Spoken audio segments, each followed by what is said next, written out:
Welcome back, everyone. We are live here at Stack Your Live for Thursdays. It's Matt and RJ. RJ, how are you tonight? I am doing well. I had a good day at work, but it was a long day at work, and now I get to talk. And that's always Excellent. math. Not too bad. I have work projects for end of the month, but I will get those done because the month does not end on Friday. Beyond that, just trying to make sense of some news and just chugging along. Oh, and the Islanders have announced their general manager and introduced him. So, I have a friend who's a big fan of the Oilers, so she is hopefully very excited by the end of the evening. We'll see. We'll see if I get good alerts on my watch while we're recording, or if she's going to be crying somewhere. Dallas is a beast. I They know are. that. It's been a good series, though. Yeah. We got Points Precision joining us. How's it going?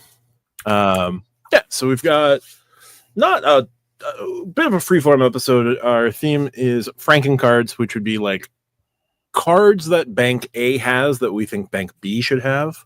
Or, we'll try to create our own cards with multipliers and things that make sense. We're not going to do like 37 times points on gas unless those points are worth like way less than a fraction of a penny, which, have you met They're worth PNC? as much as Marriott Gold.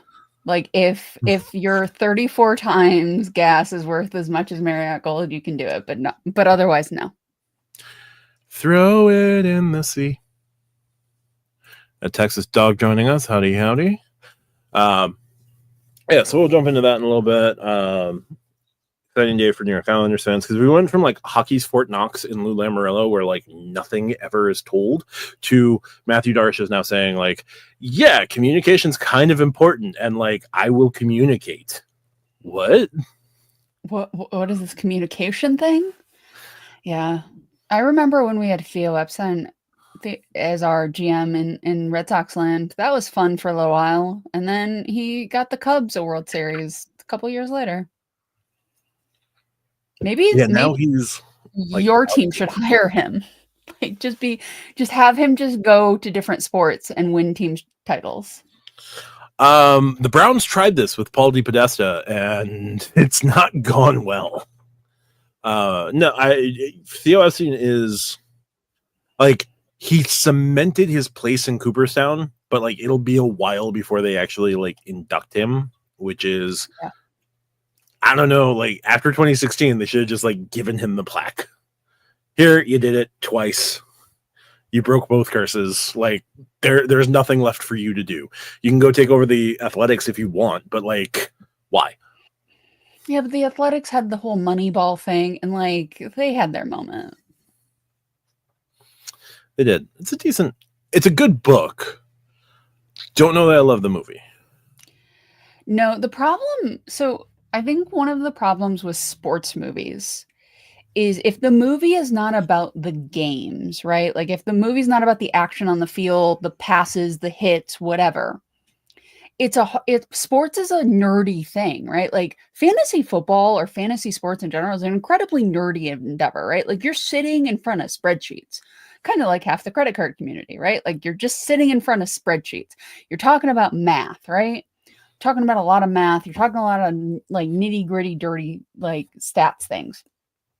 So if your entire movie is basically about like Moneyball and math and like guys in a room like talking about these like stats that half of the people haven't heard of, even if you're a fan of the sport, like that's a harder thing to sell than like, a guy steps up to a plate and like you got the battle between the pitcher and the hitter for, 6 minutes of screen time.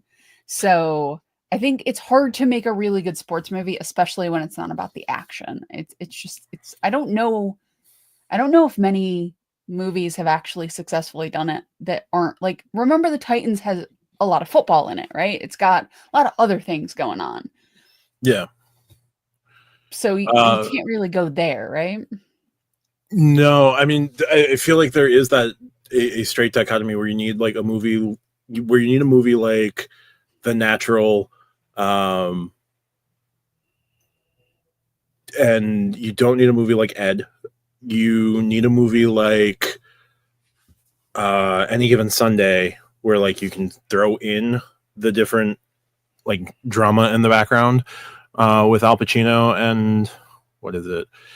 That's a Jamie Foxx movie. And then like you have Major League where you get to do that sort of stuff, but slapstick.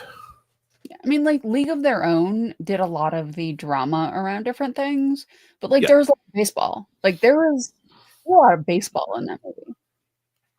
Yeah, like Gina Davis trained to play baseball for that role. Yeah. That Um, that movie. It's one of those movies that just like it hits at the end when they're singing the song in the Hall of Fame, and I have been to the Hall of Fame to see that area. Like, you know, you get a little verklempt. It's nice. that's definitely a good one. Like, and then you've got like the kids sports movies, and those are all terrible. I mean, The Mighty Ducks is fun. It's not good, It's fun. but it's Yeah. fun. Now they're trying to make a series apparently about the like not every movie from the 90s needs to be a series. No, I think they got Emilio back for it. I don't remember, nor do I care. So yeah, there you go. We've spent the first 6 minutes just talking about sports movies because it's our live, and thank you for watching. Gotta So let people in, Matt. Gotta let people get here. So let's see. Do I have a favorite sports movie? Moneyball. Angels in the Outfield is a good movie, Filmo. I will give you that. It Air is. Bud. Rookie of the Year. Like they're fine. They're good for what they are, but then you have like Ed. I'm very insulted by a monkey playing baseball. Yeah. So, what other sports movie? What other like really good sports movies are there? Oh, I was talking about like the ones where they're like heavy on the action in the game, and then you have like We Are Marshall, which is sort of the game but more the story of the school. Yeah. But that's a bit of a downer. We got Kirby G joining us. How's it going, Kirby? So we're gonna do something a little different, but more in line with what we do in a typical week. We're gonna talk about the idea of FrankenCards, like cards we like with Bank A that would be like awesome with Bank B. Try to come up with some new cards. Just go from there. Now, I do submit 2 universal FrankenCards to you and therefore the audience. I think every bank should have a copy of the Wells Fargo autograph, and every bank should have a copy of the US Bank Cash Plus. I agree. I also think every hotel should have a copy of the Surpass. How would that look with Because Now, here's the thing, right? Like I understand people are like, but Hyatt, like, but you also have to one, you can make certain cards harder to get, right? Like also like at some point, like people, if you spend $200,000 on your CSR and like hit up those deals to get extra points and stuff, you're gonna have a crap ton of points to move to Hyatt. Like Hyatt needs to stop being terrified of anybody ever earning points and just like let people earn a little bit of points. It's okay. I hear you. I just don't know that they want to effectively be doing 12% cash back on gas. Surpass wants you to go 4 times a year to a hotel, though. It's 4 times. Oh dear. Though. You have to go to a hotel as people who are interested in travel? Oh dear. Also, I have 3 credit cards right now that give me Hilton. Hilton Gold? No, Hilton like rebates. Oh, credits. Yep. I have Surpass, I have the Hilton Business, and I have the Business Platinum. Business Platinum. Yep. So like I have 12 I have 12 stays there that will be discounted for me if I stay 4 or 3. Yeah. Jesus, I can't talk right now. If I stay every quarter 3 different Hiltons. Guess what? If I use them, I use them. If I don't, I don't. Now, I'm going to lean towards doing it on the Surpass and the business Hilton before I do it on the Business Platinum, but like they're there. I can use them. Yes, it has to be a Hilton. I have a Hilton card. It has to be a Hilton. That is the point. I believe that YouTube bad experiences at Hilton's. Like here, if you don't like Hilton, that's fine. My point is if the Surpass was a template Copied. for all hotels. So if you wanted at Hyatt, if you want Marriott, if you want IHG, whatever, Yeah. you're good. So it wouldn't just be Hilton. It would be whatever. Like, I'm not saying Marriott should issue a card that give you Hilton points. Like, that's not what I'm saying. I'm not living in that world. That would be very funny. I think the IHG card, the Platinum, could be the closest to the Surpass. Like they could move up to 150, and like the multipliers are just about there. They're not like 1-for-1, but they're pretty close. And the point, like in terms of like evaluating point possibilities and like best point redemptions, the folks have found they're about the same. YouTube says nothing wrong with Hilton. I just don't want to be restricted to a certain brand. One time a year is easier with multiple cards, and that's certainly understandable. In that case, like hotel, like, and I imagine your wallet looks very different than ours, where there's no hotel specific card, but hotel flexibility is definitely useful. And here's the thing, like I have my hierarchy of where I will stay, right? Like obviously Hilton for me is number one, and then IHG, Choice, several layers, Marriott is right at the bottom, right? Like I'll stay at a Hyatt before I'll stay at a Marriott. Look, Ouch.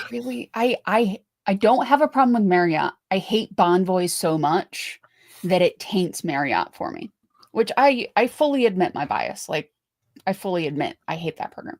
But like if you're a free agent, I am fine with that. But I'm talking specifically hotels should offer a co-brand like this. If you're not into co-brands, it's just not for you. Not every card is for you.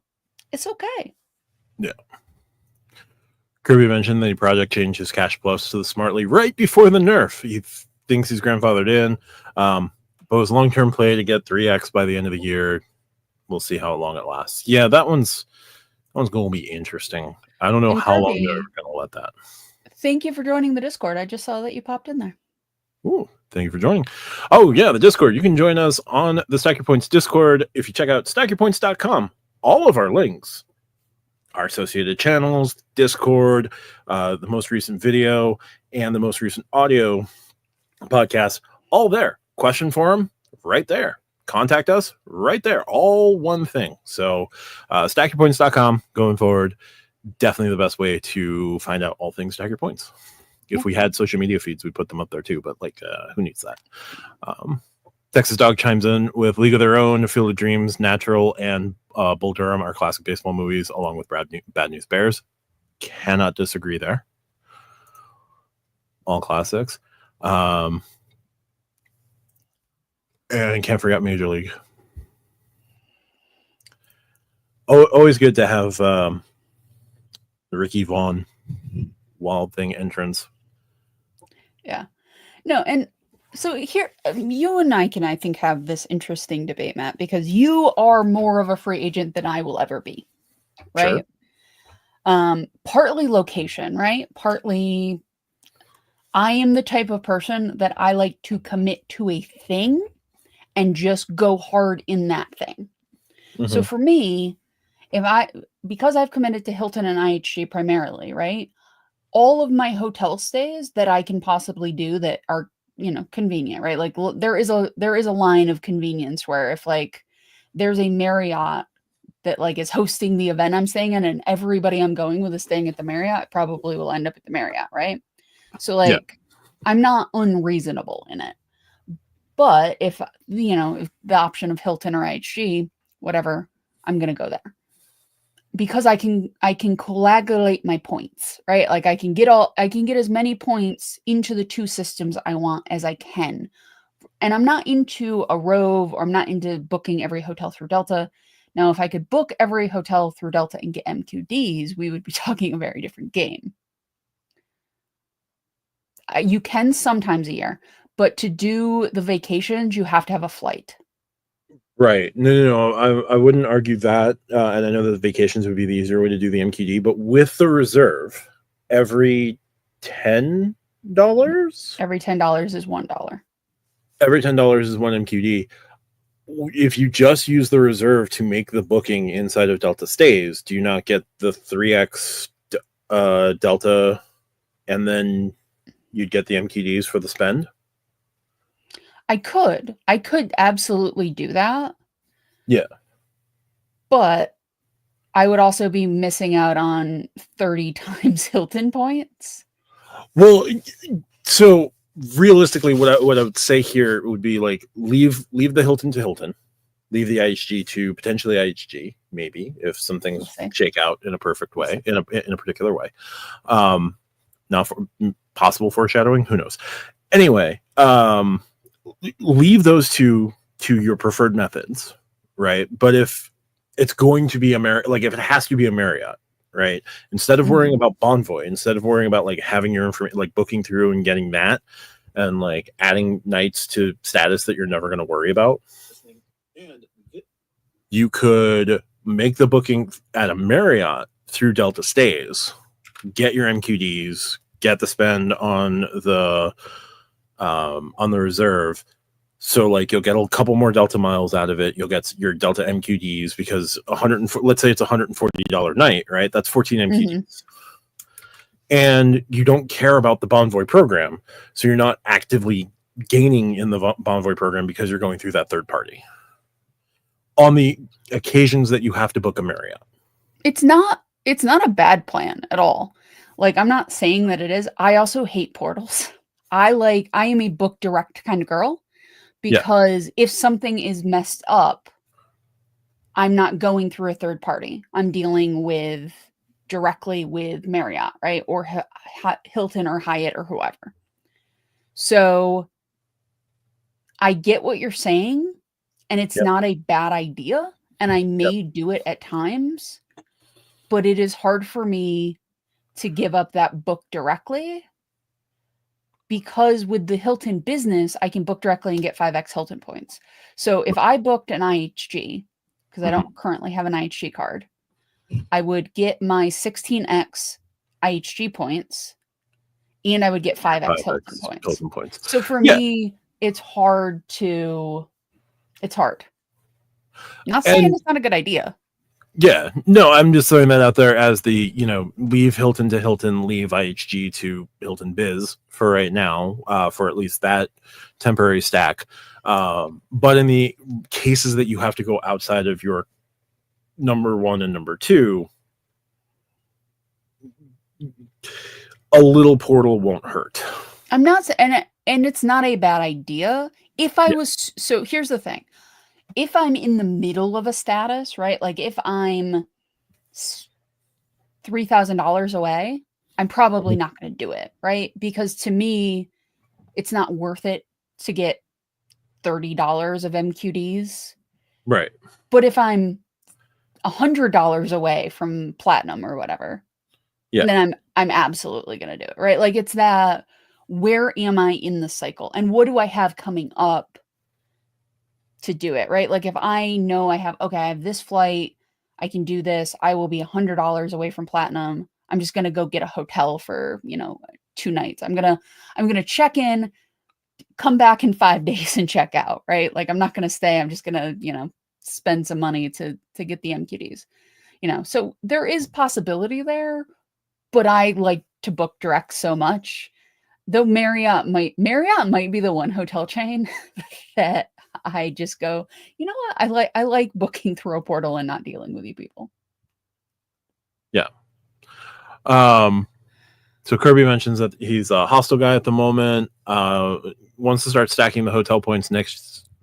Now that he has his course set up and benefits card, the 5K night IHG offer is tempting. It's definitely a good one. Like the marketing on it is what it is, but 5 nights is 5 nights. So here's the I understand like Spaithco in our Discord, shout out to the Discord. doesn't like the marketing. And I understand why he doesn't like the marketing, right? Like, because you can get up to 30,000 or 300,000, excuse me, but you're not guaranteed that, because depending on the points per night or depending on a lot of things, right? It's not necessarily going to end up that way. It's still 5 nights is not a bad amount of nights for a welcome bonus, right? Now, would I rather it be up to 300,000 just points? Yes, but I don't make the rules. Yeah. And then the follow up, you don't always get MQDs through Delta stays, though, right? Lots of promotions I've seen that. Do you think that is the norm? So it's not the norm, but I was mentioning using a Delta card to make the booking. So if you reserve Delta stays, no. Delta vacations, yes. Because Delta vacations must include a flight. I think it has to include a flight.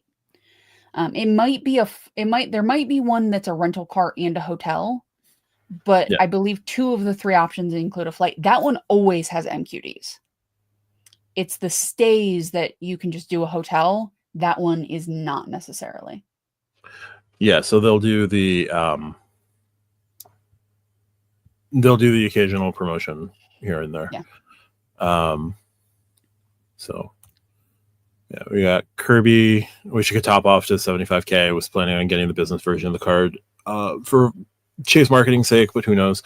Yeah, the inability to top off the welcome offer nights with IHG is both weird and stupid.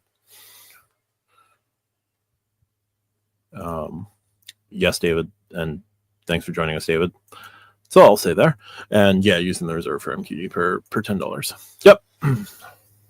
So yeah. So I had 2 universal FrankenCards, those being the autograph and the cash plus. Now, the autograph in Chase as a no annual fee Sapphire card would be hilarious. With the capability to transfer points. It would. Sorry, I have to block somebody, because if you come in, shout out to people, if you come into the Discord and immediately say that you're not going to follow the rules, you're just going to get blocked. Oh, okay. Like, I hate to tell you that's what's happening. Got it. Just, just so people know, we can in fact block you from our Discord. Oh. All right. Just a little thing. Cool. Yeah. So, anyway, sorry, Matt, back to your question. Doing the autograph for Chase would be very interesting.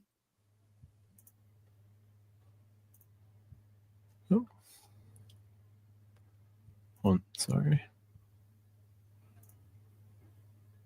All right. Sorry.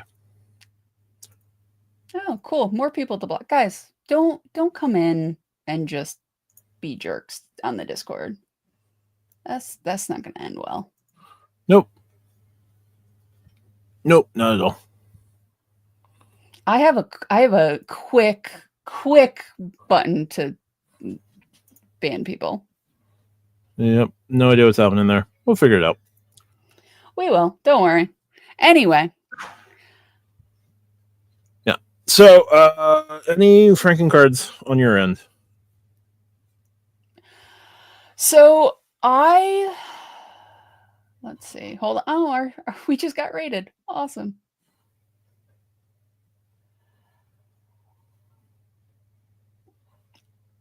Cool. Our Discord is having a moment.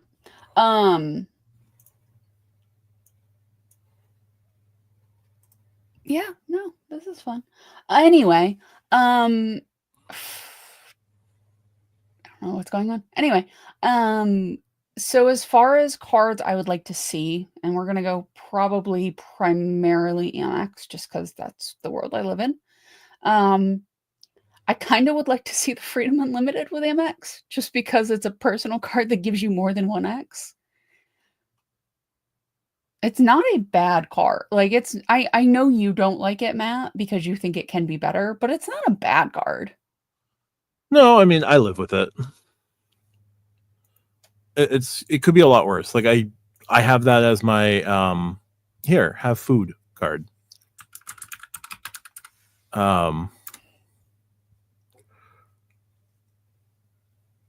So yeah, it's not bad. Sorry, I am now all over the place. David just got approved for the autograph journey yesterday. Probably cancel after a year since they don't allow product changes. So they're not allowing them at the moment. I don't know when that will change, but right now they want you to have the card and they don't want you to necessarily turn it. So there's that. Can you transfer Wells points on the no annual fee autograph? Yes, you can. You sure can. I don't know when they'll allow you to move down from the autograph journey to the autograph. I imagine it's going to happen at some point, but like Wells is not necessarily playing the game differently, but yeah. I mean, I think it's like we have all gotten very comfortable with the idea of product changes, right? Like the ability of I applied for X card, but I want this other card. I don't want to either pay an annual fee or I want to upgrade or I want to do whatever. But like banks don't have to allow us to do that, right? Like banks don't have to allow us to move to a different card. Like we applied for X card. They are perfectly within the rights in most cases to just say, if you want that other card, go apply for it. Yeah. Texas Dog. It is something that is on fire right now.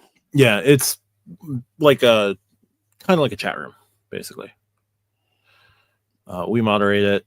Number of members of our little community on there talk about credit cards, talk about travel, talk about what's going on in the news.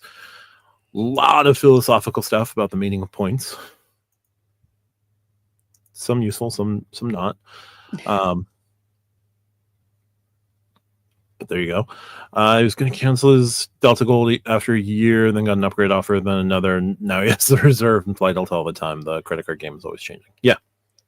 No, absolutely.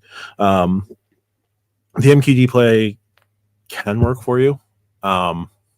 So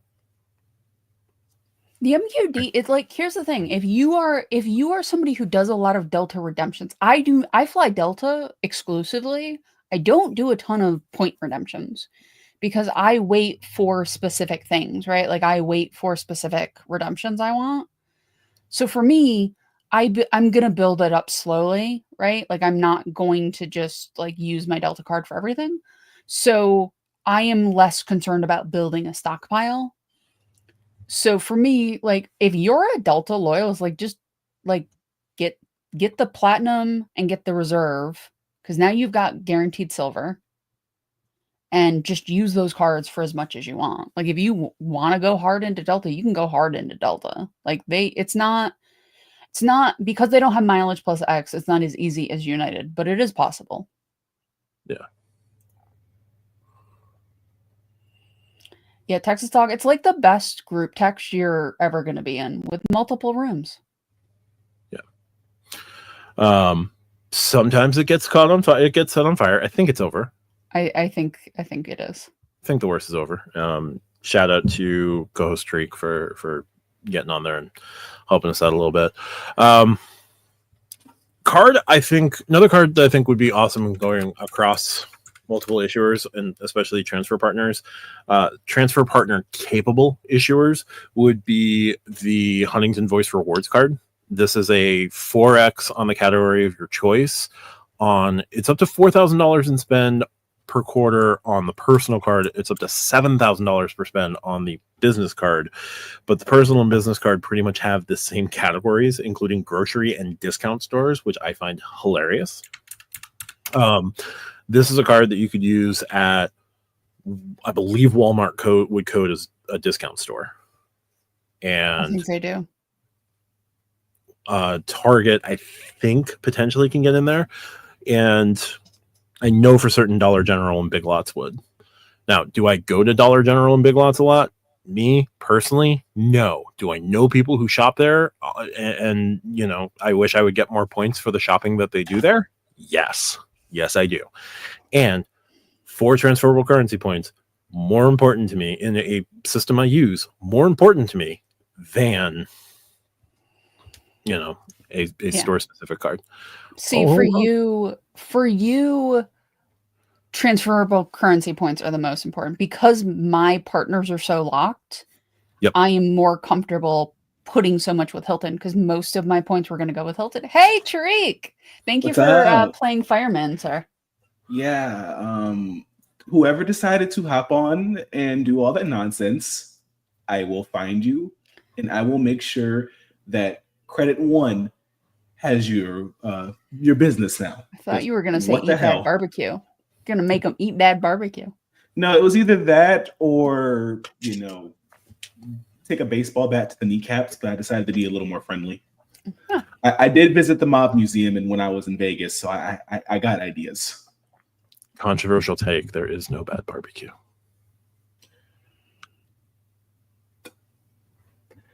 The red tips weren't bad when I was in Kansas City. I just happened to get some kind of airborne virus. So I love... I'm sorry, I have to butt in because this is amazing. Texas Dog is watching us on a 55-inch Samsung TV right now. And I truly just think that might be my favorite thing that I have ever thought of. It's just the three of us. I have watched a live on a Apple TV, a YouTube live on Apple TV before. So I watched the Apple event on an Apple TV. That's just Appleception.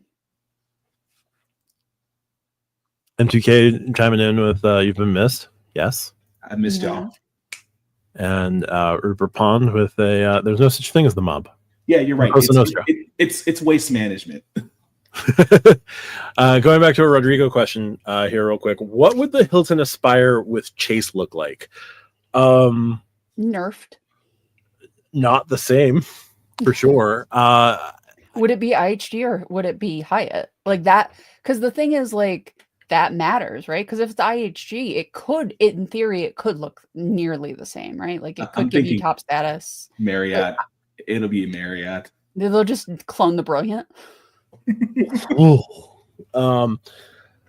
So I would imagine amongst Chase's partners, it would be the IHG. I think I don't know that it can give you Diamond, IHG Diamond. Why, Matt? Why? For $550, it can't give you Diamond? Yeah, it probably could. I don't know. Also, there's no such thing as 550 anymore with Chase. It's all 16. It's all $695 and up going forward. Okay, for $695, they can't give you $695. They can give me Diamond. They should be able to give you Diamond. Or at least structure would be 3/4 of the way there. I think the earning structure would be a lot similar. I don't know that they would keep the rental car aspect of it or the flight aspect of it. They might. Chase might be moving away from its all travel to all things mantra, which would be sad. That would suck. It would come with an annual free night certificate, but like they'd have to have a tier of free night certificate higher than the 60 that they have, because I don't think they do an 80K free night certificate. Nor do I think they do like a 100K free night certificate. Talking about for IHG. Is it 60? I think 60 is the most that IHG does, but they have properties above 60. Why did I think it was? No, because why did I think it was 40? I know Marriott. Your Premier gives you 40. Oh, that's why. Or the business card gives you 40. That can be topped up to 60. You can put an extra 20K on. Now, the Premier currently has a welcome offer brand new today that is 560K nights, but those can't be topped up. So I don't know what their free night certificate would look like. They could, and here's just an idea. Go the Hilton route and actually let people just pick their damn hotel room. Yeah.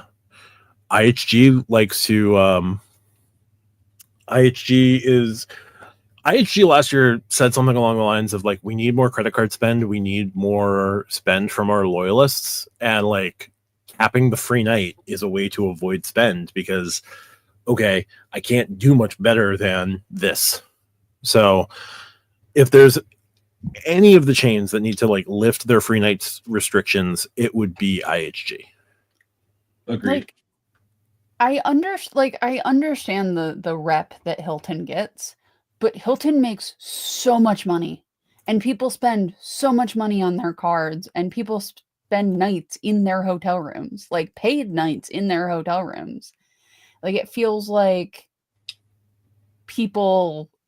companies are so terrified to like get people points to use, not realizing that the more points they give them, the more money they're going to end up spending as well. Only that, like the majority of people who have these credit cards, like we've talked about it numerous times, whether it be on lives or podcasts or recordings or in the Discord, we're in a niche of a niche. So like if we give uncapped free night certs, not everyone's gonna know to look for like the room availability and find like the Kimpton over in the Maldives if there is one, so like people are going to put spend on the cards, and it's not like us that are going to just maximize and squeeze all the benefits, let alone our friends over in the Semper Point Hell section of our Discord. Mike, I don't know that we know if Hyatt prevents Chase from giving status. Isn't there a card that gives you one, or am I making that up? Like that gives you the basic status? There's no contractual. Both Hyatt cards give Discoverus. That's basically it. But I've realized that Discoverus is easy as hell to learn. Yeah. About my Hyatt cards. And I know the Marriott cards give you status. Yes, the bold and the boundless give you silver. The bountiful gives you gold. The Ritz card gives you gold. So I don't think the there's Ritz card gives you gold. Yes. The Ritz card gives you gold. It's going to go to 695 and it's going to be stuck on gold. The white whale of all Marriott cards. So the brilliant is the only way to get above gold. Yes. Or just live in a Marriott.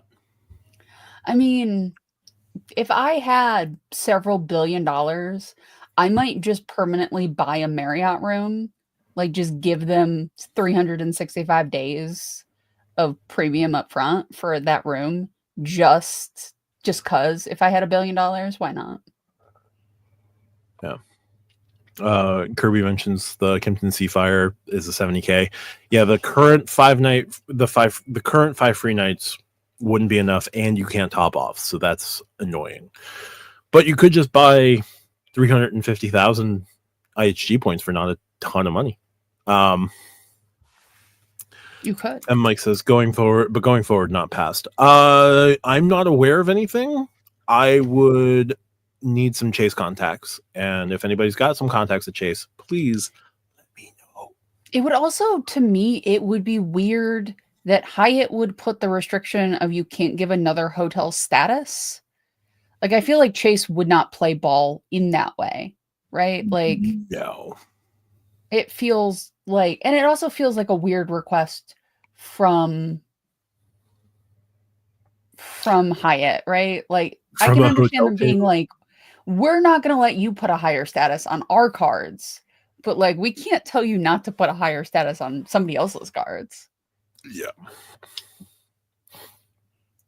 Texas Dog did bring up pretty good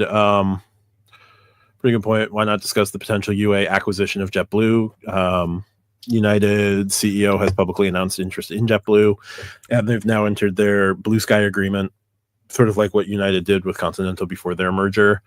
I have not caught up on your video, Matt, so why don't you explain it to Tariq and I? Because maybe Tariq will be a JetBlue man now. I was thinking Matt was going to be United.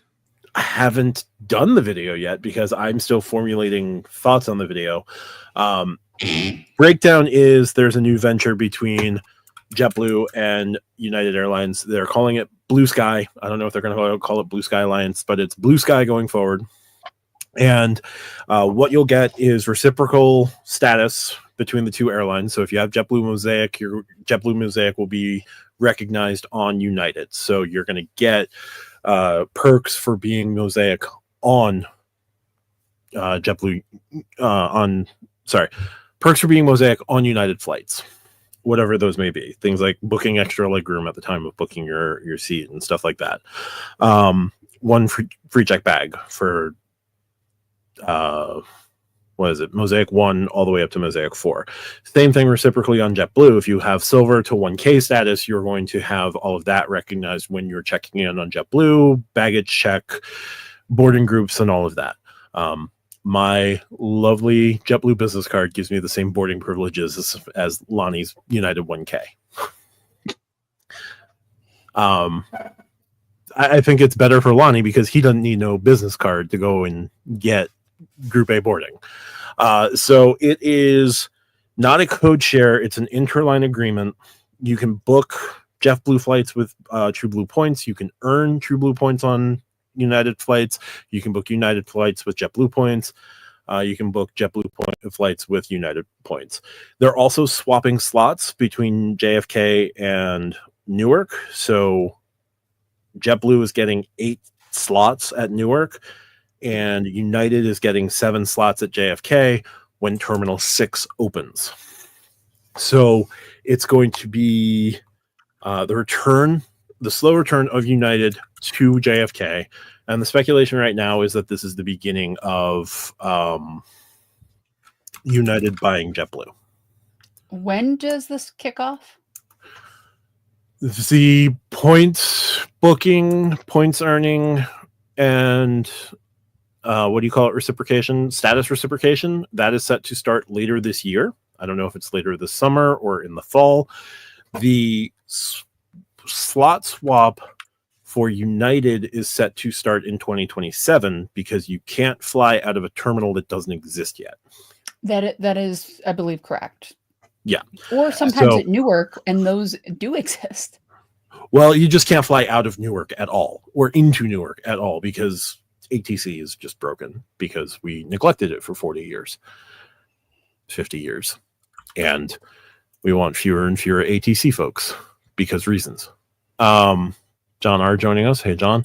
Ron with Tariq in the building. Thanks so much, Ron. Ron, a channel member on my channel. Sorry.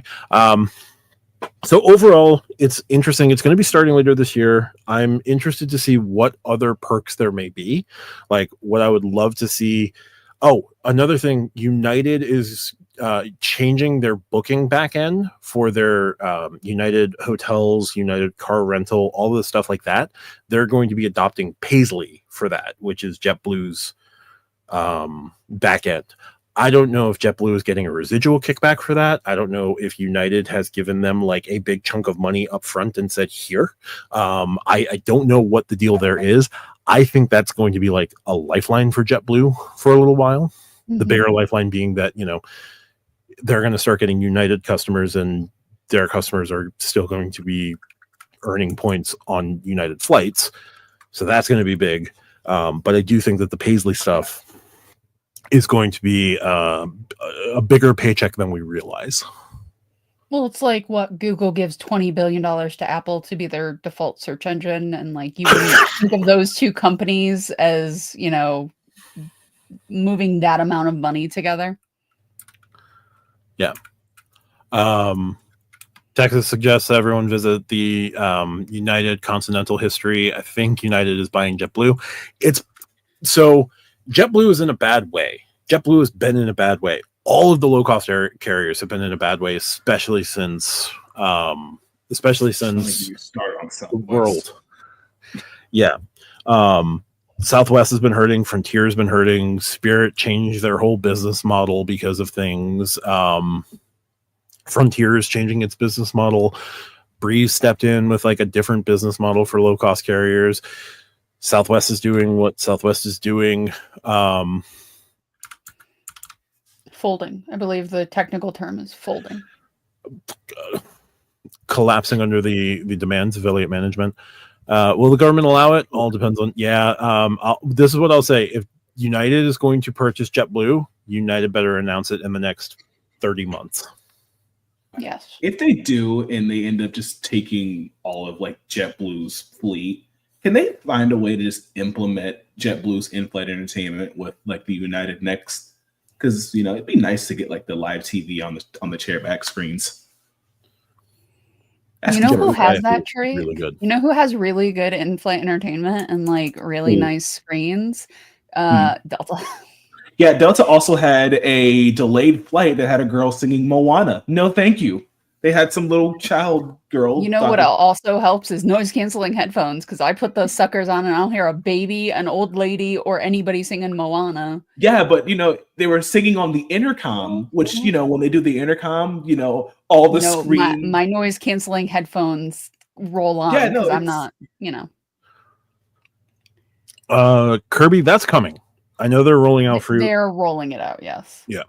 And that particular flight path, I can't imagine is like super high on the list, but they'll get there. like Yeah. No Athens, Greece, or Yes. I am assuming I thought it was Athens, New Georgia. York. They're flying out of the local Athens, New York I was like, down it to can't be JFK. Athens. It's like, it can't be There Athens. I was actually is an assuming Athens, Athens, New Georgia. York. I was There is thinking an Georgia. So I was like, Bulldogs? You can go to Rome. You can go to Ithaca. You can go to Athens. I was like, why would they not have? Peru. It's like, why would the Wi-Fi from Athens, Greece to JFK not have Wi-Fi? Like, that would seem like a flight that would absolutely need Wi-Fi. Free Athens, Wi-Fi. Georgia, I can. They all have Wi-Fi. Oh, You just have there's to a- pay for it. oh, I mean, Florida, New York as well. There is, yeah. Yep. I only know two Athens: Athens, Greece, and Athens, Georgia. Yep. So I do think we have to. Part of why I didn't like rush to get a video out there today, I am waiting to see what else there is, because like, yes, the earnings is cool. Yes, the reciprocal benefits is cool. I'm looking to see like JetBlue is supposed to be launching is supposed to be opening a lounge at between Terminal 5 and Terminal 6. Yeah, at JFK. That will soon be a United Club. Well, A, is that going to be a United Club? B, like, as the JetBlue lounge, now with this agreement, like, does getting the United Club card get you into the JetBlue lounge? Because I would go get the United Club card just to get into the JetBlue lounge and like all the other United Club lounges. Mm-hmm. But I would get the United Club card before I got JetBlue's card to get in the lounge. I was just going to ask. I was like, would be interesting are you if going to the get the CSR premium refresh. card? If the CSR refresh includes some amount of lounge access, and they were waiting, because I'm sure Chase knew this was going to happen. Like they got contacts. Yeah, they got contacts. So like, if the CSR refresh includes a little bit of lounge access, that could be an actually interesting thing coming to the CSR. Oh, which the leakers wouldn't necessarily have known when they put out this is what the CSR is going to look like, because it would have broken the nose of this, or would have broken the news of this. Oh, yeah, absolutely. So going to the leaks real quick, when the United details leaked, they were official within 48 hours. We have not heard anything else from Chase about that. We haven't heard a thing. Like, I'm on the Lonnie said that it may be a mole hunt or a catch the leaker Apple style. I'm more inclined to believe that right now than like it is legit.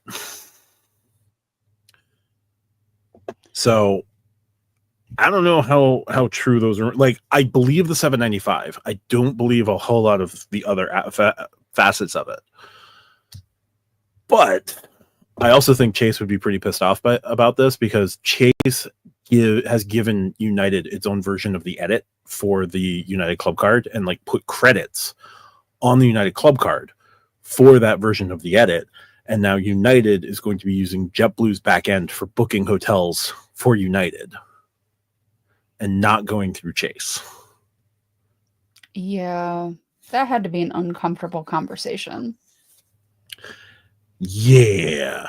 And it annoys me because like one of the things that you could have done that I could foresee, because I do think that Chase Travel is going in a direction of like, we're just going to play nice with all the hotels through our portal. We're going to be the only portal that your nights will get added to your account by booking through us. And that's why you need to book through us. It's a really nice sales pitch. Mm-hmm. I think they were going to, like, if that's the plan, I think they wanted United on board with that. And I don't know that Paisley allows this. And yeah. I think the next year is going to be interesting for so many reasons, but I think the next year, as far as like what Chase is doing, is going to be very interesting. Tariq, have you been following in the Discord the saga of Jason and his ladder? I was trying to figure out what was going on, but I feel like it was way too deep for me to just be like, what's going on here? Jason got a free ladder. Jason and this ladder are in a committed relationship. This ladder is very important to Jason. Is it more important than a certain creator's credit card ladder? Yes. Yikes. I would have this ladder as a guest host on the podcast. You don't get as Jason says, listen, free ladders are important. A lot of free things are quite important. And it's tall enough to get him on the roof. We are. This is not a step ladder. This is a real ladder. Yes, we are not questioning the validity of the ladder. Like it is a real ladder. We understand. We are not to get between Jason and the ladder. All right, don't mess with Jason and the ladder. Got it. Though we could have used that ladder to beat back some of what was happening about a half hour ago. Oh, that was what prompted me to just basically get on. Like I was watching the playoffs and I was like, I just see like different alerts on Discord. I'm like, what is going on? I'm like, oh, I'm gonna have to channel my inner queso. You're banned. Also, we have officially hit 100 members, so the raid did some good. Yes, I did see that, and I was like, oh, that's good. That's maybe what's the alert was like. No, we're getting alerts. This is bad. And then I was like, oh, what is this? The only ladder I will accept in credit cards is like if there is like family language and like if you want the most in terms of welcome bonuses, this is the way you have to climb. I will accept those just because of logistics, but I agree with you, Jason. Yeah. So Tariq, you gonna start flying in JetBlue now? I would, but they decided to pull out of San Antonio, and I'm not driving to Austin just to maybe fly JetBlue. Jerks. I mean, you can get points on JetBlue and United on the United flight from San Antonio to wherever you're flying. I could do that. Now, I just need to find a way. I don't know how, but I need JetBlue to maybe have like some partnership with Mileage Plus X. Then we can be talking. Then we can be in business. Look, how many podcasts did we go without the words Mileage Plus X coming up? I'm sure that was the one peaceful thing. Wait, what? Lonnie mentioned it this week.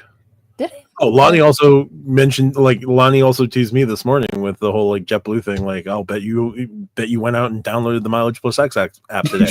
That was that app. That was one of my first thoughts. I was like, Matt's got to be doing doing United now. I wanna see the rest of this deal because, like, yes, the earnings are cool. Yes, the reciprocal status is cool. I want to see something wild. I want like dual earning on the credit cards. Now that would be interesting. I mean, if the JetBlue card can also give you the Mileage Plus X discount, would be cool too. You know, what would be an actual interesting FrankenCard if because that was supposed to be our theme. Yeah, I'm trying to bring it back to topic. Oh, okay. You know, if a credit card with hotel and airline earnings at the same time, like if Delta and Hilton, because I'm going with under one umbrella, right? Like they're both under Amex. Yeah, easiest thing to do right there. United and IHG, it doesn't matter. Insert airline and hotel chain here. You get 5 Hilton miles and 2 Delta miles. Wow, 5 Hilton points and 2 Delta miles for like food, grocery, whatever. Like that would be an interesting idea. I would sign up for that. Either United IHT card or that United Hyatt card. Like that's an interesting way. Or even if they had it like, all right, for grocery you get 5 Hilton points. For restaurants you get 2 Delta. Like if they split it even that way, I think it would be interesting. But I am surprised we haven't seen, and I'm sure the back end would be a nightmare. But a card that offers sort of different redemptions or different earnings. That would be, I would love to see that. Like, that would be the Hyatt AA card. Now, like, the programs themselves, you can do joint earnings on certain things. Like, if I book with my Discover status, if I also had American Airlines Gold, if I book a hotel, I'll get 1 mile per dollar on the hotel booking. And if I book a flight, I'll get 1 point per dollar for that. But that is very specific use case points earning. Now, everyday earning in both categories would be amazing. Because like that would be like these companies want lock-in, right? Like they want you to be loyal to them.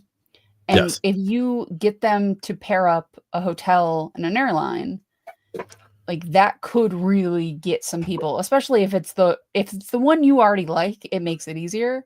But like if it was, say it was United and IHG and it was a good card, solid earnings, like Tariq might turn his back on Hyatt a little bit because he can actually use the IHG card. Like there are ways to sort of lock people in a way that I think could be very interesting. I would use my IHG card a whole lot more. I mean, I do use it a decent amount as it is, but I would use it a whole lot more. I could one up that, and just like every quarter, you could decide, it would be really interesting. And this is just like my brain being my brain. Y'all seem to enjoy it. I'll allow it. Where like when you apply for the card, you can like do an initial setup, like let me do split earnings, and then like you could go in and say like for this quarter I just want my hotel earnings, and the next quarter I just want my airline earnings. So kind of like how like the customized cash or like the US Bank Cash Plus, where like every quarter, like or even like a monthly thing, you can kind of like change how you do the earnings versus like the earn categories. Yeah, that would be cool. I would love that. Look, I like IHG. I spent a lot of time in Florida IHGs this year. It's, it's a thing. The problem is, the issue is me speaking too positively about IHG. I know that. Oh no. Look, Kirby, I want to give him a project to do that'll benefit me. They'll just hire Spateco. He could just send in his like cent per point hell messages, and he might be able to figure that out. It's if else statements. It's fine. A large language model can do it. Yeah, it's fine. Yeah, I just went full finance bro on that one. So many words. Yeah. I got my degree in accounting. That one even messed with my brain. Sorry. That would be a FrankenCard though. I mean, if we're gonna talk FrankenCards, that is a FrankenCard. That would be that card would be so much of a Frankenstein. Even Mary Shelley would be impressed.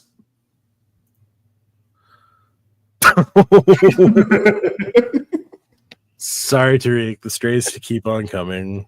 Hey, I knew what I was going to sign up for when I came back, just to pop in. Tariq, I will say, I don't know if you listened to the episode that came out Wednesday, but Lonnie did defend you. Like, I think I said something, and like I didn't even mean it against you, and Lonnie has your back, bro. I mean, we all do, but like he was defending you to the core. Lonnie's only defending me because I also heard in the last week's episode that he's got a full clip just waiting for me. That is also true. That's also true. Yeah. So he's gonna get all the nice ones. He's gonna be nice behind my back. So yes. As soon as I get in, I'm gonna have weeks, if not months, depending on how long life is lifing, of just getting it. Like the corner, y'all gonna dust my corner and just spruce it up just for me to be sent there for a very long time. We're putting all of the Saints Super Bowl trophies on the corner of it. So you'll have what? One trophy? One trophy. One trophy and a very, very bad quarterback room. Yeah, your quarterback room is rough. You could have Aaron Rodgers. No. They'll get Mason Rudolph when Mason Rudolph gets cut by the Steelers after the Steelers officially sign Aaron Rodgers. I'll take Mason Rudolph. I don't know if the Saints play the Browns, so he can be okay with not having to worry about Myles Garrett. Myles Garrett's scary against any quarterback. Anyway. Yeah, but even more terrifying because Myles Garrett decided to take a helmet off and whack Mason Rudolph with it. He just gave Mason Rudolph CTE before he retired. Yeah. He got the bag. He's going to be slower now. But the Browns have 5 bad quarterbacks on their team, sir. Or are you saying Joe Flacco is the outstanding one? Joe Flacco isn't bad. He's not great anymore, but I believe Joe Flacco can actually tell you what the plays are in the book. Like, if you gave him a play and said there's something wrong, find it, he would find it. People forget Joe Flacco was a Super Bowl champion quarterback. Yeah. This is also true. And yes, we know he's elitely old. Yeah. He's doing his thing. That he became a starter for the Colts is kind of indicative of how bad the Colts are, but Well, the Colts are being sacrificed along with Caitlin Clark so that the Pacers can make it to the NBA Finals. There's a lot of sacrifices going on in Indianapolis right now. And looking at the game right now, they might be doing another sacrifice because they're down by 14. Mike has a question for Tariq, and I don't know the answer to this one. I can almost guarantee it's a no. I mean, I think that I was just trying to get you to pull the question up. Oh, okay. No, I don't have. Now, if I had the platinum, I could potentially think about that, but my stays have just been Hyatt. I did, Grand Hyatt, but there is a Kimpton. So not necessarily FHR, but just looking at my Hyatt and IHG ecosystem, there's the stays that I want to do. But until I get a platinum card, I can't do any FHR stays. I could probably see what my co-hosts that have the Amex Platinum would consider doing an FHR stay when they decide to come to San Antonio. They can ask me around and see what the area is, and I can probably be like, yeah, that'd be cool. Or, hey, I'm only 5 minutes away from there. So I have looked at FHRs in San Antonio. I have not done the Thompson in San Antonio. I have driven by it a few times, and I'm you know what? I will stay there. I've done the Grand Hyatt, and I've done the Hyatt Regency downtown San Antonio. Jason, I'm glad to be back. You'll see me around, and we can discuss the latter because I am actually very intrigued. The ladder is important. It's a very important ladder. Very important. But no, the Thompson there's a Thompson, a Kimpton, and an Intercontinental that I just want to see and just stay there one of these days because why not? There's a Kimpton 45 minutes from my house that I really just want to go to just because it looks awesome. I have no real reason to stay there, but it looks really cool. Yeah.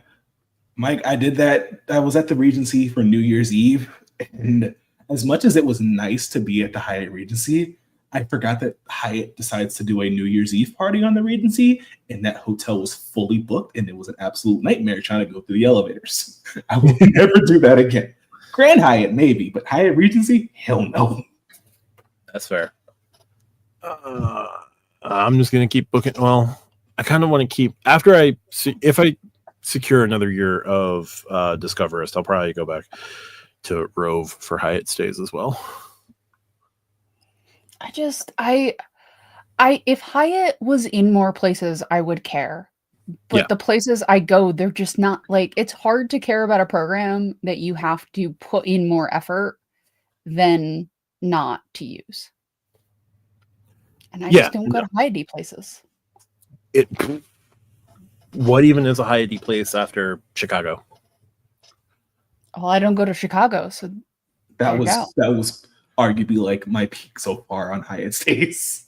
I stayed at the largest Hyatt. The largest hotel in Illinois was the Hyatt Regency in Chicago. And I didn't even have status. Again, Hyatt Discoverist is sort of like Marriott Gold. It Just is. Highest in Minneapolis are all over the place. Oh yeah, but you got to go to Minneapolis, and like Minneapolis is a fine city. Don't get me wrong, but like I'm not traveling to Minnesota from June to late August because that's the only times I want to be in Minnesota. It's the only time, other than that, it's unbearably cold. Yeah. I will say, do want to scratch off Mall of America because 50 states and all, so I needed a reason to go to Minnesota. So that might be the reason. Yeah. I would like to go see the Minnesota Wild just because I think they have one of the cooler logos in the league. They do, and Kaprizov is pretty good. Also, IHG, buddy pal, what is this intercontinental disbursement of where hotels are? Ohio has 2. And like other places have none. Like places you would expect an intercontinental to be. No. Ohio, 2. 2 intercontinentals? There are 2 intercontinentals in Ohio. Okay, Cleveland, I'm assuming. Hold on. I'll go. In Columbus, maybe? It's one of the 3 Cs. It's got to be really one close of the 3 together Cs. too. They're really close together that it's not. So it'll only be in one of the 3 Cs, not 2 of the 3 Cs. Hold, please. I'm getting there.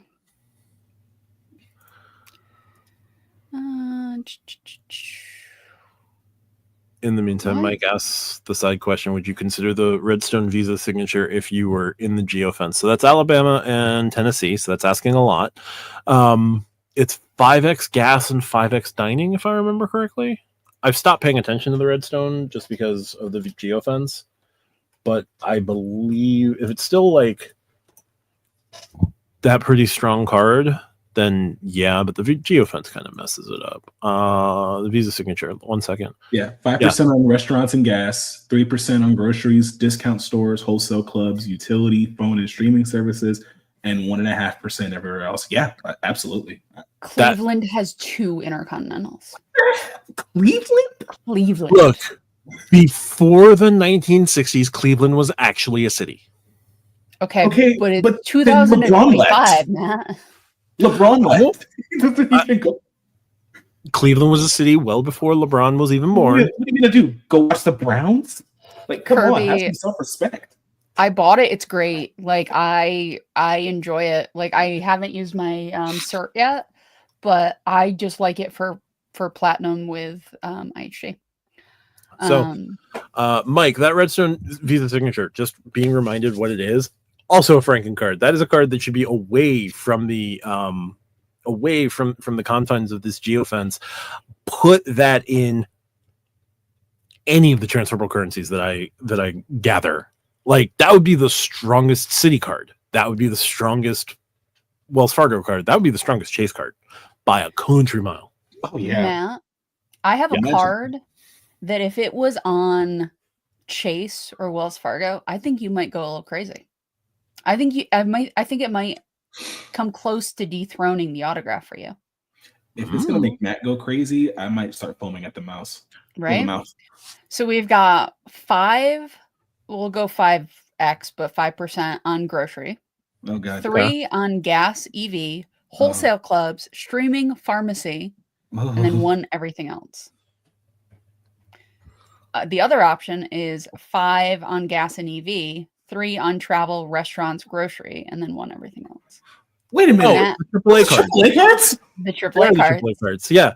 Sorry, it took me a second. Could you imagine those on Chase or Amex or Cap One? Like, they'd be incredible. They'd be anything. Anything credit card YouTube would talk about would just be like, go get that card. The Redstone Visa on any transferable currency would also be a immediate just go get that card. Absolutely. Like you could slap a $95 annual fee on that card and you go. Yeah. No, I also companies, Amex, I'm talking specifically to you. Just make EV charging part of the gas category. Like it is so annoying that it is not. As someone who currently lives in Akron, was in Cleveland short time for work. It's an overhated city. Rock and Roll Hall of Fame, sports vibes are good. Cleveland is the problem with Cleveland is post-industrial Cleveland. leaves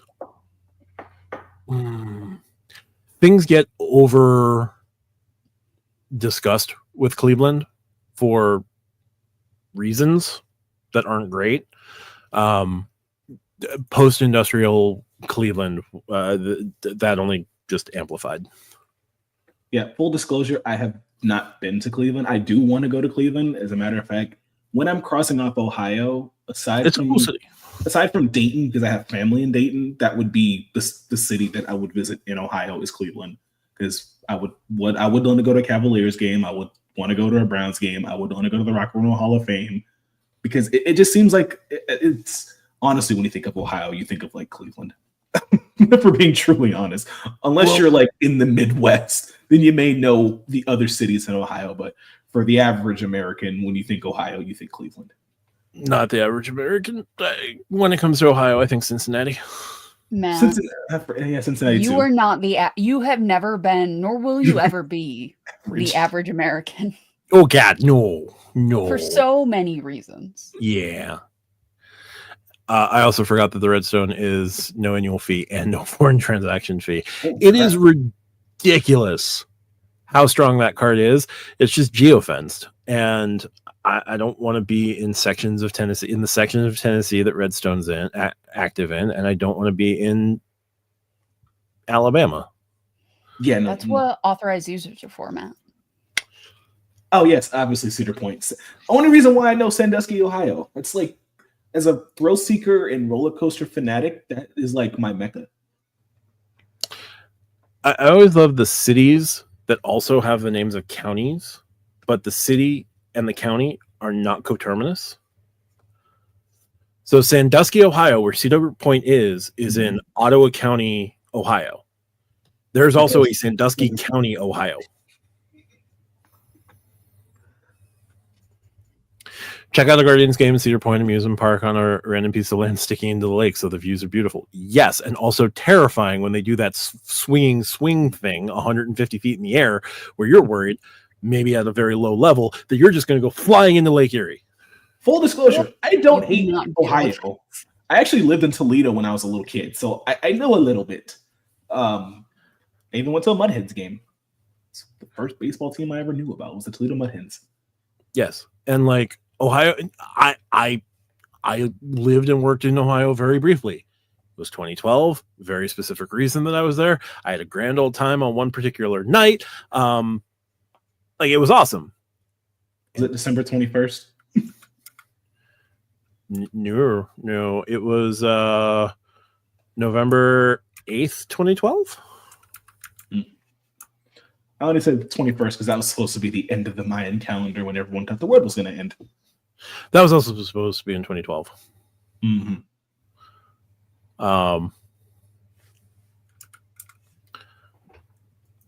That feels like so long ago, guys. Like, that feels so long ago. Yeah. Me feels so long ago. Let alone 2012. Kirby, I will defend Ohio where necessary. It's just really harder. It's harder to defend Ohio today than it was a decade ago. Yes. Better land in Lake Erie than the cement. Dude, no, because like if you flung out of that swing ride that's going like 100 feet above the air, I don't think it's actually 100 feet above the air, but like you do get some velocity on that. The velocity and you swing out to the lake, like you're not going to hit terminal velocity, but you're going to hit that water really, really hard.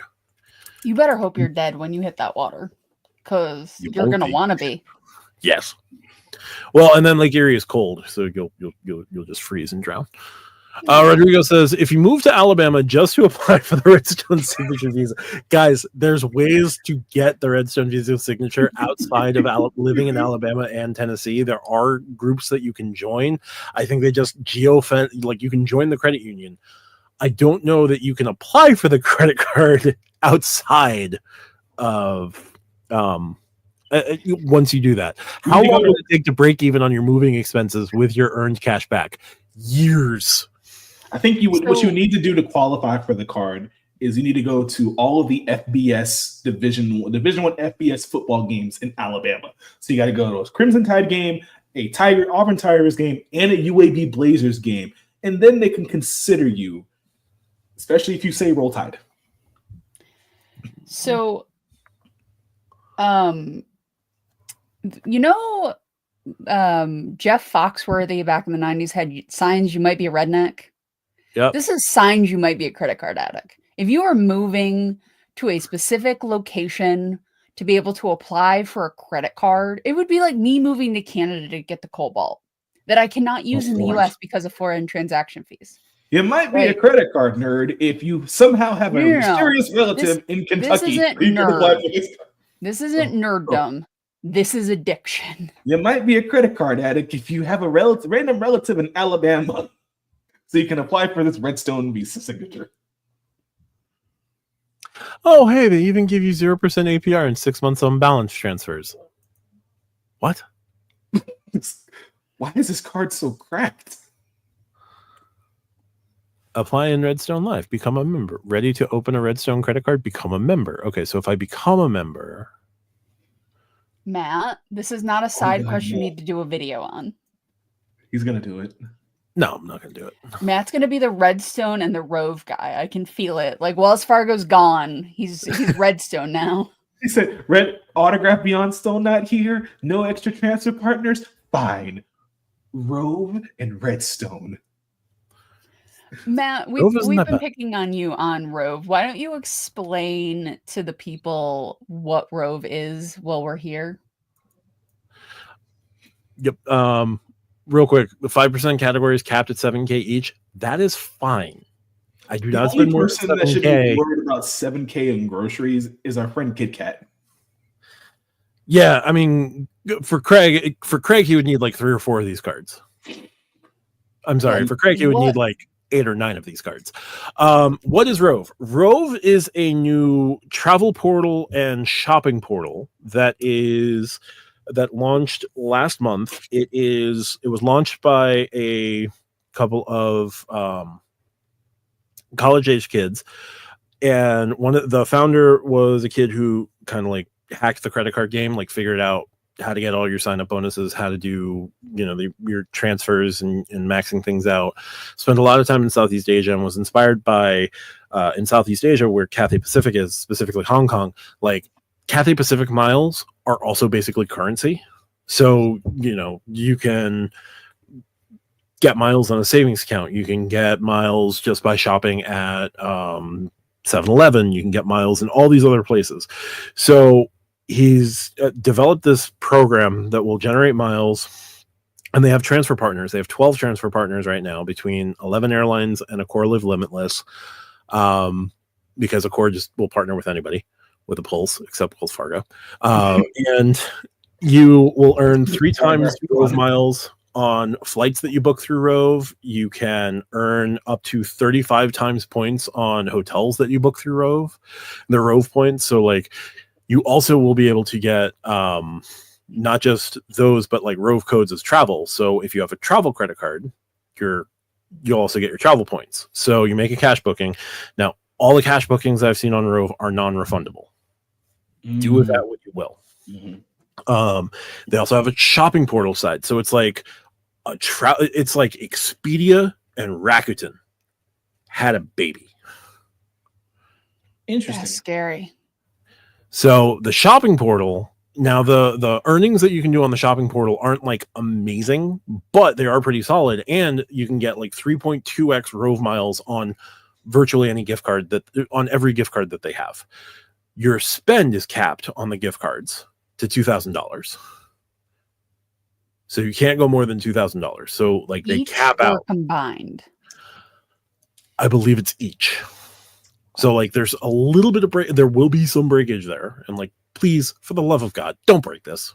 So wait, so you can get gift cards. Are they like e-gift cards for certain merchants for Rove? Yeah. You can get Visa gift cards, MasterCard gift cards, giftcard.com. They've got Tariq is deleting mileage plus X as we speak. Who said anything about deleting? United is not a transfer partner yet. You can book United flights with Rove Miles. They have Hainan, they have Lotus Mile, Vietnam Airways Lotus Miles, which is interesting to me because I'd love to go to Vietnam. They've got they've got Thai Royal Orchid, they've got Air India, they've got Aero Mexico now, Cathay Pacific they've added. There is somebody else. There's a couple others. 6.5. You cannot book Delta flights, which was the reason that I am not playing with it. Yeah, you can't book Delta yet. You can also book the hotel. You can also book hotels with their points. And like the nice thing that they do is they give you the number of points for the hotel, and they also break down what your cent per point with their points is going to be. Where like best case scenario, you can get like up to about 1 cent per point with a Hilton, doing whatever alchemy you have to do with Hilton to get to 1 cent per point, because typically you're going to be more around like 0.7, maybe 0.7, maybe a little bit higher. Here, they just show you that it's going to be like 1.52 cents per point. Mm-hmm. Since there's a travel portal, your nights aren't going to be reflected. Your status won't be reflected until you get to the hotel and you like switch your card, like you give them the whatever card. Or when I went to the Homewood Suites that I booked through Rove, they were like, "Oh wait, are you a Hilton member?" Yes. What is the last 4 digits of your phone number? Gave them that. Oh, I do see that you are Hilton. Here's your bag of water. You're what, silver? Yes. You haven't upgraded yet. Still haven't gone to the Surpass map. One, I want the FNC carousel to come back. 2, I'm probably more likely to get the business card. The business card is fantastic. I will admit. Soon as my spending allows me to, like, as soon as I clear the decks a little bit, I might go for the business card. You just can't get that card. Why am I looking at this? So now I'm trying to figure out if I could earn Rove Miles, like getting a Visa or a MasterCard, right? Mm-hmm. And then I could potentially add that Visa or MasterCard gift card onto Mileage Plus X and use that. Like, I mean, it would take an extra step, and depending on where I am, I could be holding up a line. But I could hypothetically buy like a $250 Visa gift card, earn the miles for Rove, put that $250 gift card on Mileage Plus X, and then use that $250 gift card, or to use that card and buy a Mileage Plus X gift card at whatever said merchant. And then I would try it at like $50 first, because sometimes obviously you can't buy a gift card with a gift card. Yeah. Yes, that is true. But I always figured because it's a Visa and MasterCard that they usually don't let you buy a gift card with a gift card. Typically, yeah. So I see the train that you're going down the tracks with. I love it for you. I just don't think they're gonna let you. Yeah, I can understand if they don't, because either United or Rove is gonna be like, "Come on, man." I don't think Rove cares. Not hilariously. Rove was actually going to start with was going to launch a credit card late last year, as part of like launching their program, and the credit card. And then they looked at Built and just said, "Nah, never mind." I don't know if they built or they looked at like what their options were for a co-branded partnership, but they were going to launch a card. Now their plans for the card was going to be 3x at Rove. Right, and I'm sure it would have stacked with all the other nonsense that they're doing right now. So it's 3x plus 35x, so it's 38x to go to the Waldorf. It's 38x on $1,000 a night. Yup. Sorry, sidetracked. 3x for Rove related purchases and 2x on everything else. Just got a little warm in here. Yeah. So they put the kibosh on that. They're looking to like set up with bank partners. Hi, Wells. Do that. Also, Wells, buy them to be your travel portal. My thing is, they built Wells Fargo's probably already got slightly burned when it comes to build. So I don't know how keen they are to do a partnership like Rove. Unless But they bought them to literally be their portal, I don't Yeah. see that happening. Well, if they're buying them, I want them to buy them to be their portal and their shopping portal. If they're partnering with them in any way, shape, or form, it is just to be a transfer partner. Fair. Yeah. US Bank, yes, Kirby, US Bank's gonna buy them because they're super into taking risk right now. US Bank Altitude Rove. But US Bank if Altitude Rove Rover. does not have a credit card, I can already just see the Ramsey show, and more specifically George Camel, because they're like, "He could earn your miles, and you don't need a credit card." I can already see it. I mean that's kind of the point with them with what they're doing, because like it is the founder's like 22 or was 22 when he founded it, so he's probably like 24 now. So there's probably a bit of that debit, like trying to get credit, all of that aspect of things. I mean, so it is definitely an untapped market. I don't know how deep the market is, because obviously our niche within a niche of, hey, you can have all these up-team credit cards, and then if you want to travel, you don't need a credit card to travel. So you can do all the points, you can do everything the credit card people do without a credit card. It being non-refundable though is a hard hit. Like that is the one that is the hardest hit I think of Rove. Yeah. I mean, I've done some non-refundable stays, so like, you had to fully be committed. Like you gotta know for a fact that Murphy's not going to be involved in your life between the time of booking and the time you're actually going to go check in. I booked through Rove literally last Wednesday for last Thursday's live. Like I knew I was getting out of the house. Like that was fine. You could probably book day of, no issue. Like it is not going to be my primary method of booking hotels, but if I don't care about the non-refundable because I'm going to go do it, and I don't like, and I've learned that with Hilton, like they'll reflect my status upon checking in. Why wouldn't I just book Hilton's through that? Mm-hmm. I would still get my food and beverage credit if I was gold. I would still get everything on site. I would still earn points on site with a Hilton credit card because I'd be using the Hilton credit card on site. So 19, 30, or 34x. I would still get like everything else associated with being on site. And like if I had the Surpass and I had the business card, I would get my credits as well for being while I was on site.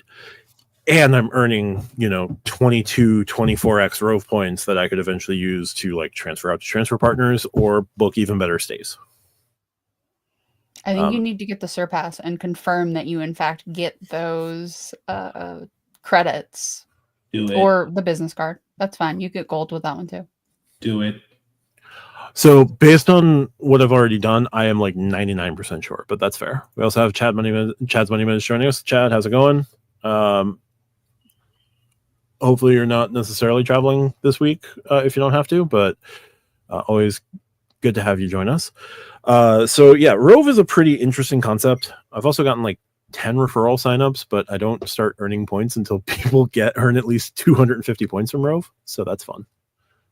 But then I'll get like 10% of their I'll earn 10% of whatever they earn for 6 months. So it could be very lucrative.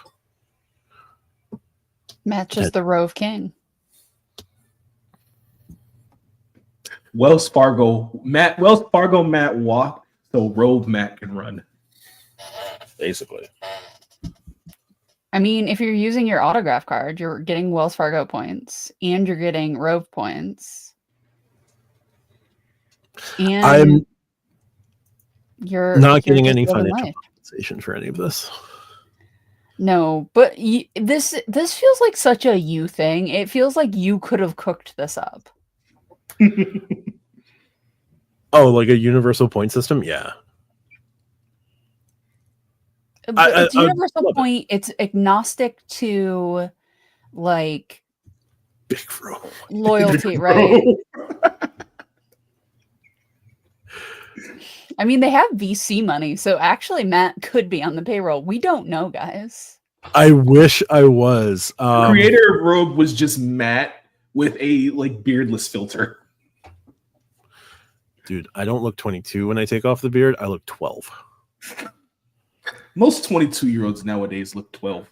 If we ever have a Fact. challenge, I think one of Matt's punishments should be having to shave the beard. And film at least one credit card video before it grows back. I'm not trying to get political here, but I feel like that violates his 8th Amendment right. I mean, if he's the one shaving the beard off himself. Either that or face exile on second point. Again, violation. Interesting question here. You guys know where to buy Visa or MasterCard gift cards? 500 to 1,000. Only seen 200 and 250 max, but Google says they offer higher cards. I would check the websites for Visa and MasterCard. There are Visa and MasterCard gift card websites. I know that the max that you can buy at an office supply store tends to be about 500, but I think it's broken up. I do not remember 100%. But there is like AML issues with that. Also, so true. You know, I'm not saying that you should reconsider your life if you're trying to buy multiple gift cards at that, but just like take a second and try to figure out why you're doing this. That's all. Yep. You should try to get somebody from Rove. I'm here for an interview. I wouldn't know where to start. I guess I could use their contact us form, maybe. Just see. But yeah, I would be down to, because I have questions. But are they questions? It's sort of like a Supreme Court nomination process. Are they questions they'll actually answer? Because all of the questions you want the answers to are not questions they are prepared to answer. They're not going to want to answer those. Well, it's not a question like, so you mentioned that you guys want to like partner with banks would this, like, I'd have to limit it to like, would this be as a transfer partner, or are you still looking for a co-brand issuer? Like, I can't, I could ask like co-brand, I could ask transfer partner. I can't ask co-brand issuer. And like, have you talked to Wells Fargo? See, that's where they're gonna stop you. Like, they may be able to answer like the transfer partner versus co-brand, because that's like a kind of a general, like a broad question, but they're not trying to, show their hand if they're like, oh yeah, we're gonna go Wells Fargo. Because if Wells Fargo says no, then me. So Kirby had some very interesting questions with the Gondola CEO, and he was very transparent with me. Normally, the fintech startup people tend to be more honest and upfront, to an extent. So, like, there's this weird lifespan of things, right? They're open and honest as they come out of stealth, as like they've gotten their first few rounds of funding, and like they need to establish your trust. That's when they're the most open and honest. So like Gondola is going to be like that right now. Rove is going to be like that right now. Then there's a phase where like things are going pretty good and they can still be sort of transparent, but like they're thinking about the next rounds of growth and the next rounds of VC stuff. And they have to start like taking into account, oh, we're actually losing money. And like, I can't tell you how much money I'm losing. That's when they start contracting a little bit. And then you get to where our favorite 4-letter company is now. Also, it depends on, and Kirby, I don't know if you did a video on this. I don't know if you met them in like a hotel lobby, but like it's going to depend on, like, if Matt has them on camera and is doing it for a video or doing it on a live, they're going to answer those questions very, very differently. And potentially with a lawyer just off camera, that they will occasionally look slightly over to one side to get, can I answer this? Kind of like how Lonnie did his interview with Richard Kerr. Speaking of Lonnie, what's up? Yeah, Lonnie in the chat. How's it going, Lonnie? Hopefully dad time is going well. Yes, we got Tariq back for a little bit. Always good to have him back. Again, open arms whenever he can join in. Yeah, so there's probably a certain, there would definitely be a certain amount of like, what can and can I say? I'm sure that there would be a certain level of compliance. There would be a certain level of like, you know, what I'm able to say. Now, Lonnie's interview with Kerr was interesting because like it was just Kerr, but like that is just Kerr. Kerr is also media trained. Yes, very much so. So like Kerr can be Kerr. It would be like if you got an interview back in the day with Steve Jobs, right? Like Steve Jobs was a master of being able to do several things at the same time. Like he was not going to have a handler, right? Like if he actually did an interview or did a conversation with people, you can't handle Steve Jobs. Like you can't really handle Kerr, right? Like he's just going to be who he is. And he's at a big enough place where he's just, that's what he is. Mm-hmm.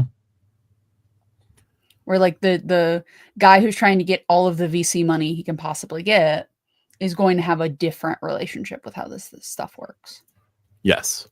Anker's responses would be very different compared to Kerr's. Yes. So would Tim Cook's versus Steve Jobs, right? Like different, there are different strengths for people.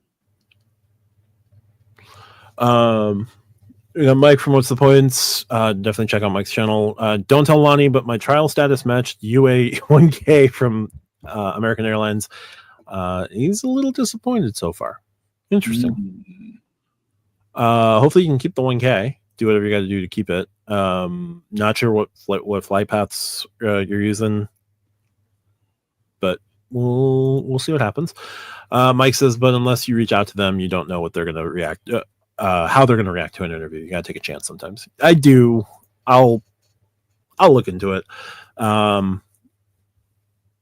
Wasn't it Michael Scott? Wasn't it Michael Scott that quoted Wayne Gretzky saying, "You miss 100% of the shots you don't take"?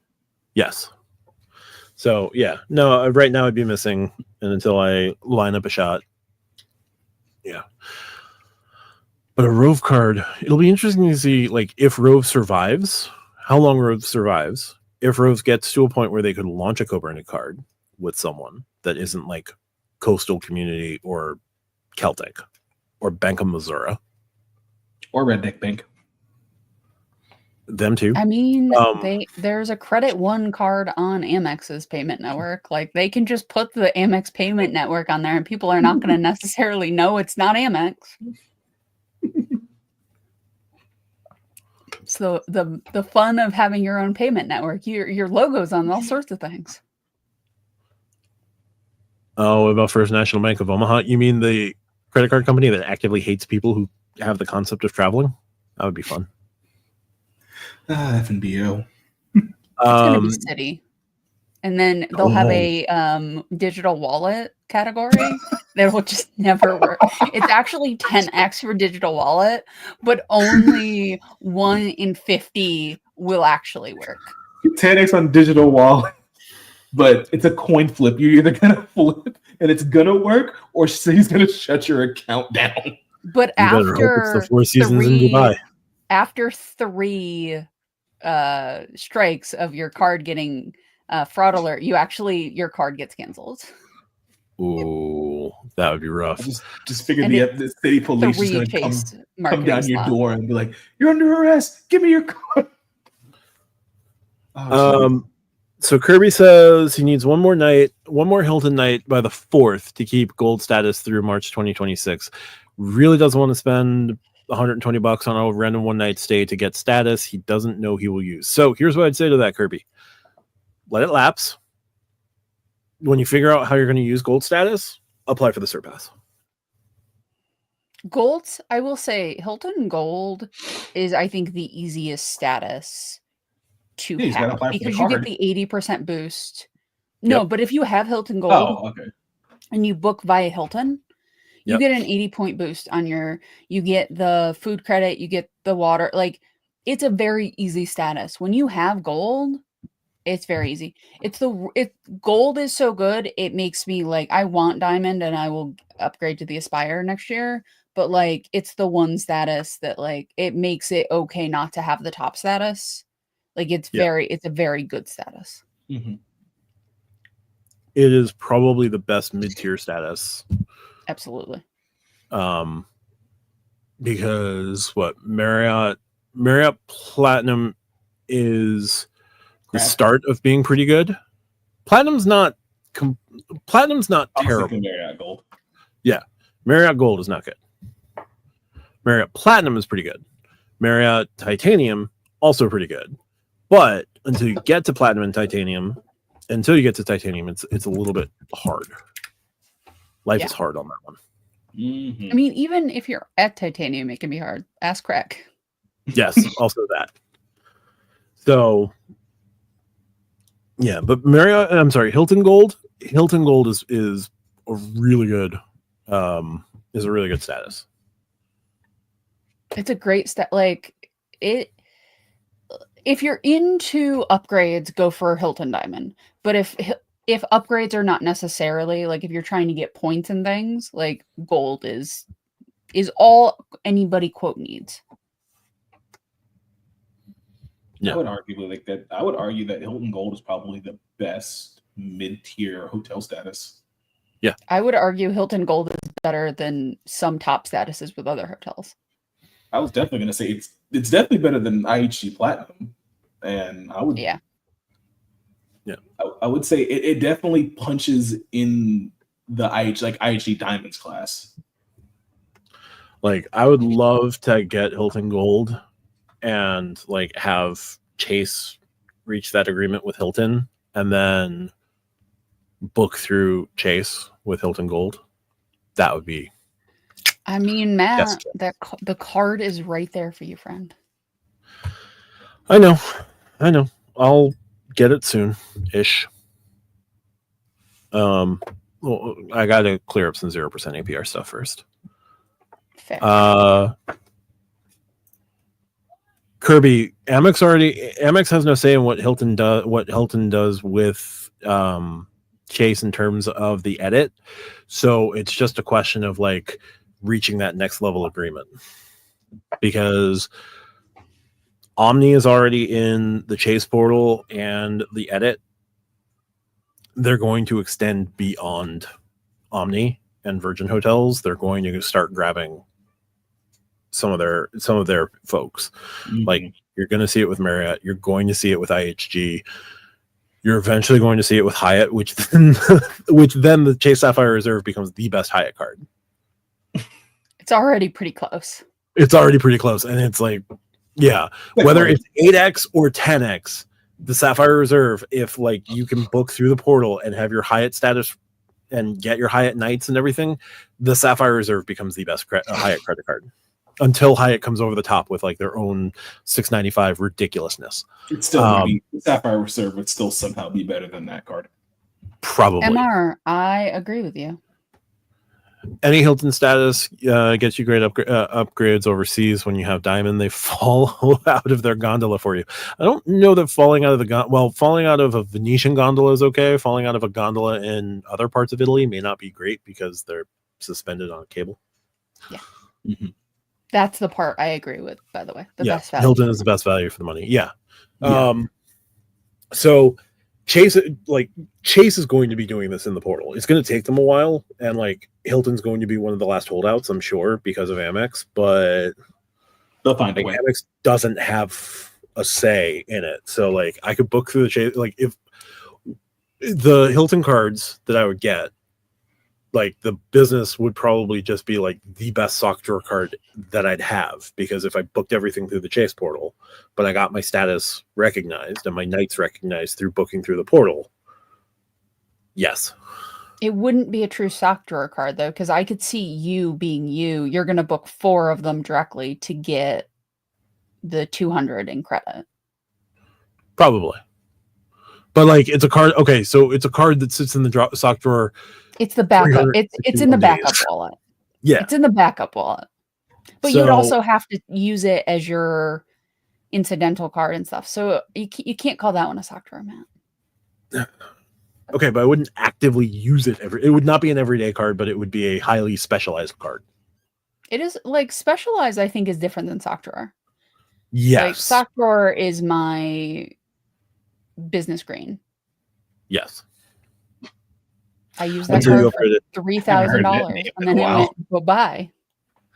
Yeah, until you upgrade it to a business gold. Until they send you an upgrade. Which I will. Yeah. Sock drawer is currently my freedom flex.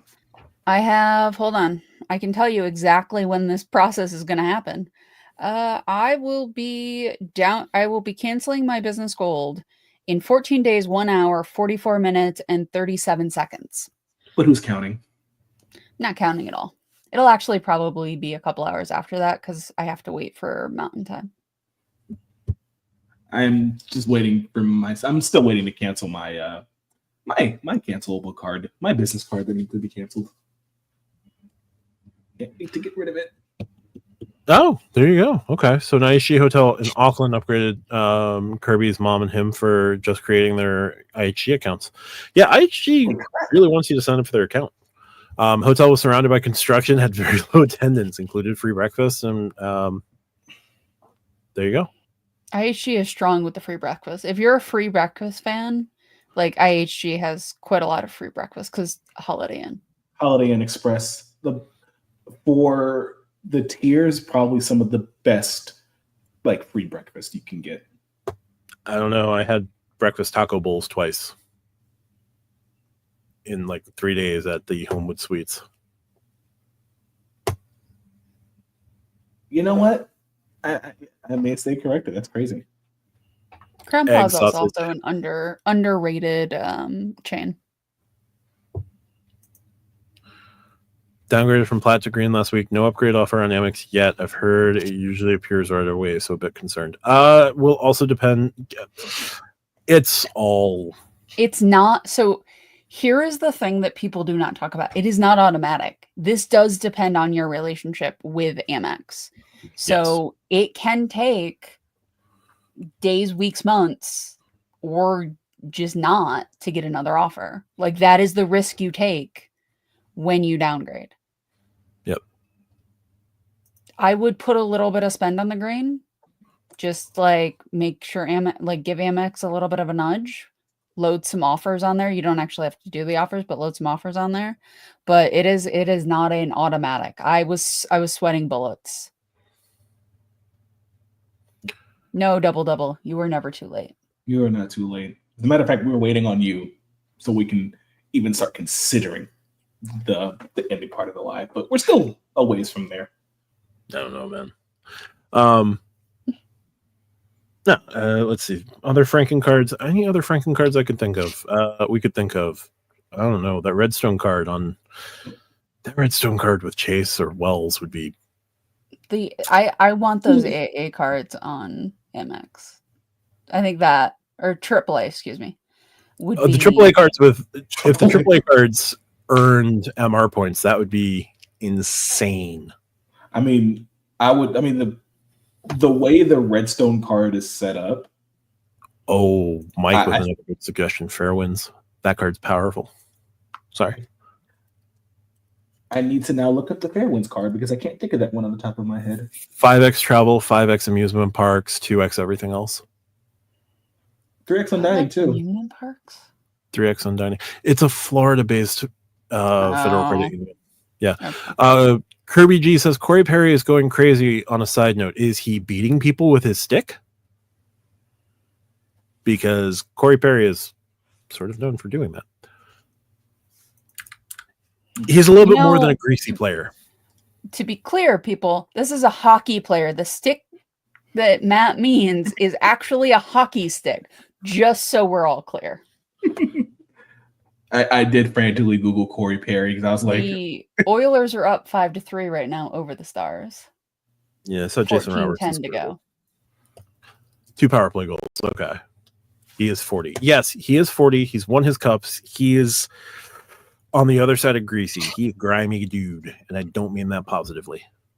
I do not know the series for the Oilers and Stars. Who's up? Oilers, Edmonton, They're 3-1. they clinch it tonight if they win. And they're up right now. Yep. Well, this is how you know Texas is not a hockey state.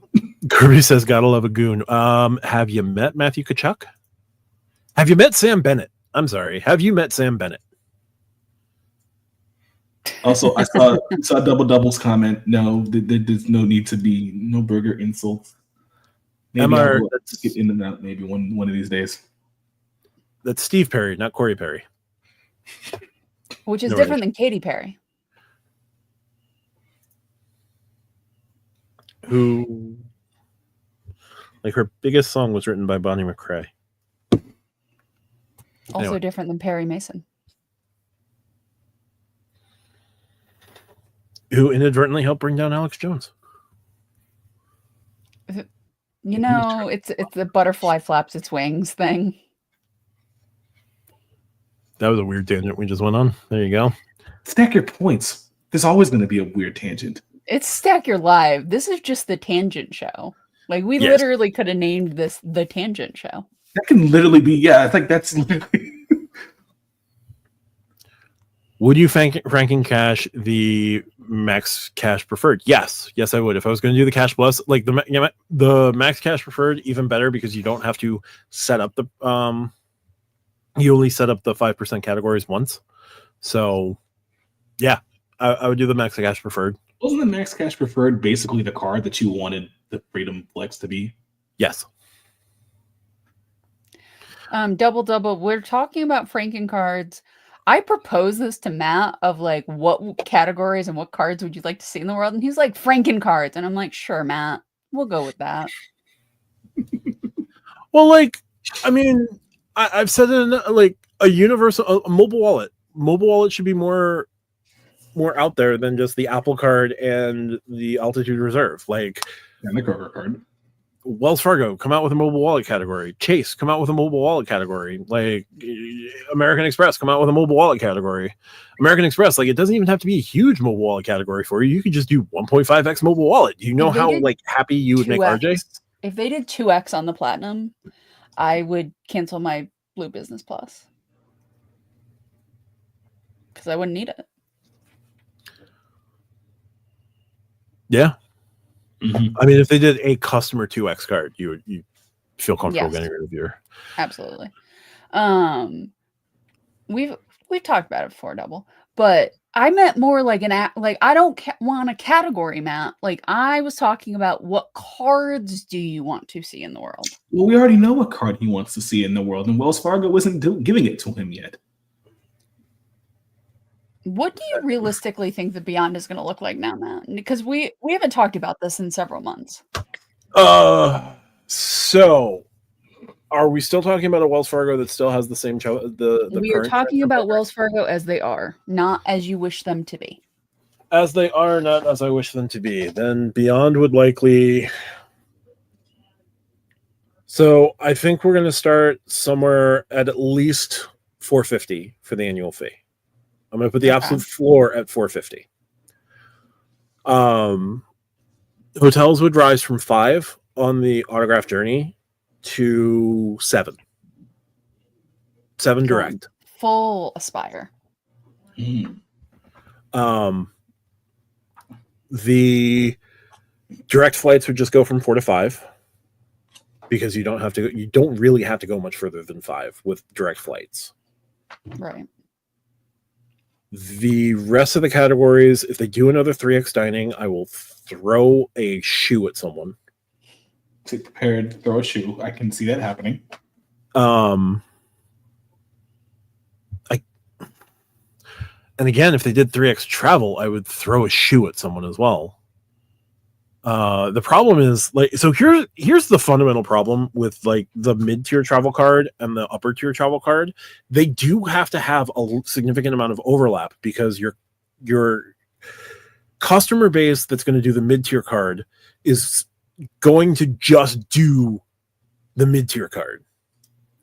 And they're going to get whatever value they're going to get. Like, and you need to have similar but slightly better to entice them to do the upper tier card, but they need significant overlap on the categories. So like if they're going to do travel, it's got to be 4x travel. If they're going to do dining, it's got to be 4x dining. But then it's 1x everything else, and you've got like a better you'll have a better autograph journey at a significantly inflated price. Priority pass with restaurants, TSA global entry. I don't know what credits they could do 450 to offset, but I would imagine that it would be like I don't know, 300 travel and dining. So they're still getting their $150. You got a new member, Matt. I did. Mike, thanks for becoming a channel member here on my side. Thank you so much for that. We'll go back to the questions here, or go back to the comments for a second. FrankenCard has got that clickbait title. Matt's just a businessman. I thought it made sense. It just sounds like the literal opposite of what Matt would want to talk about. No, it's fine. I like it. I mostly just like to pick on Matt. That is, I think, how this works at this point for Matt's and my relationship when it comes. Everybody likes to pick on everybody. Yeah, except basically, me. I'm just the Meg Griffin of the podcast. No, you're at least Brian. That is not much better. Meg's the glue. Meg is the glue / lightning rod. Brian, well, it depends. Are we talking like first few seasons Brian or current Brian? Because if it's current the one Brian, that like is the kind of a little mastermind in the background. That's more first few seasons, Brian. That's like first few seasons, Brian. New Brian is especially post revival. I have not watched new Family Guy, to be fair. Post revival Brian has been insufferable. Like he is probably like the worst person. Yeah. RJ, if Double asked if they added platinum level lounge access to the BBP, would you cancel the platinum? Yes. No. Oh. Because I don't have the platinum for lounge access. I have 2 Delta reserves. There's that.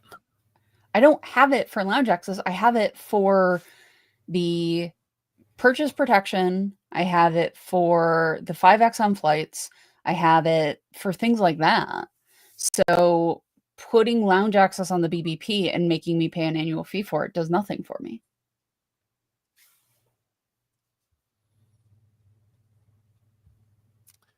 The only difference between a high tier and a mid tier is higher price, coupons, and maybe status. Yeah, like the cards have to be fundamentally similar because you're going to get whatever you're going to get here, but you can't make this card better than your higher tier card. Because then why would anybody sign up for your higher tier card? Mike, the most generous credit card enthusiast, being a king as always. If you can't bully your friends, then what is the point? I don't know about bully. Tease, yes. Oh, double with the vote to change Tariq's channel name to Meg's Rewards. An inside joke that 7 people would get. Yes, because when they open it up and they see me, they're like, "Where's Meg?" I'm Meg. You could wear a pink beanie for all of your videos, which would be great. Be your signature. There you go. Yeah, so Autograph Beyond, I think they would just make it a souped up. Right now, I would say they would make it a souped up autograph journey. Do I agree with that? Not necessarily. Do I think that there's any other path right now, given where Wells Fargo is? Not really. What I would prefer would be slightly elevated hotels, like go to 7 on the hotels, go to 5 on the airlines, and 3x mobile wallet, and then just have fun.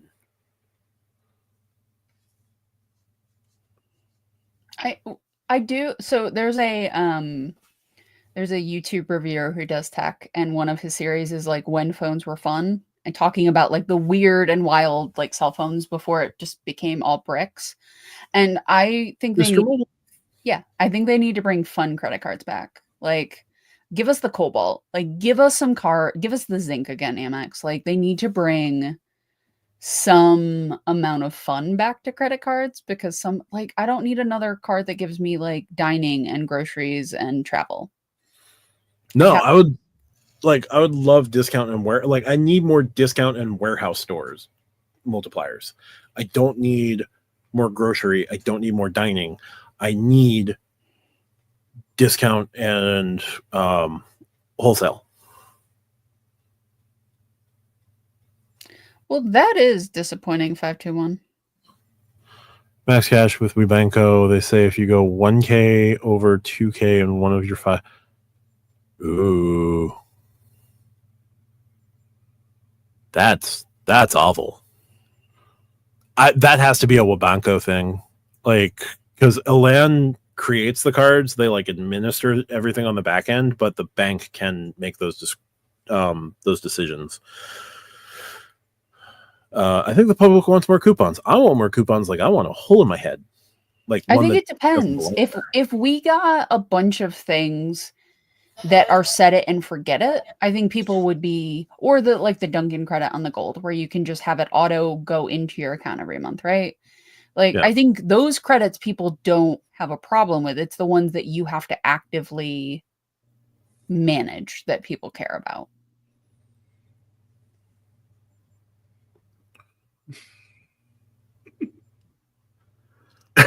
Oh, Keith, that's just mean. Oh, that's my youngest cousin's last name is Griffin. She once told me that she was almost named Megan.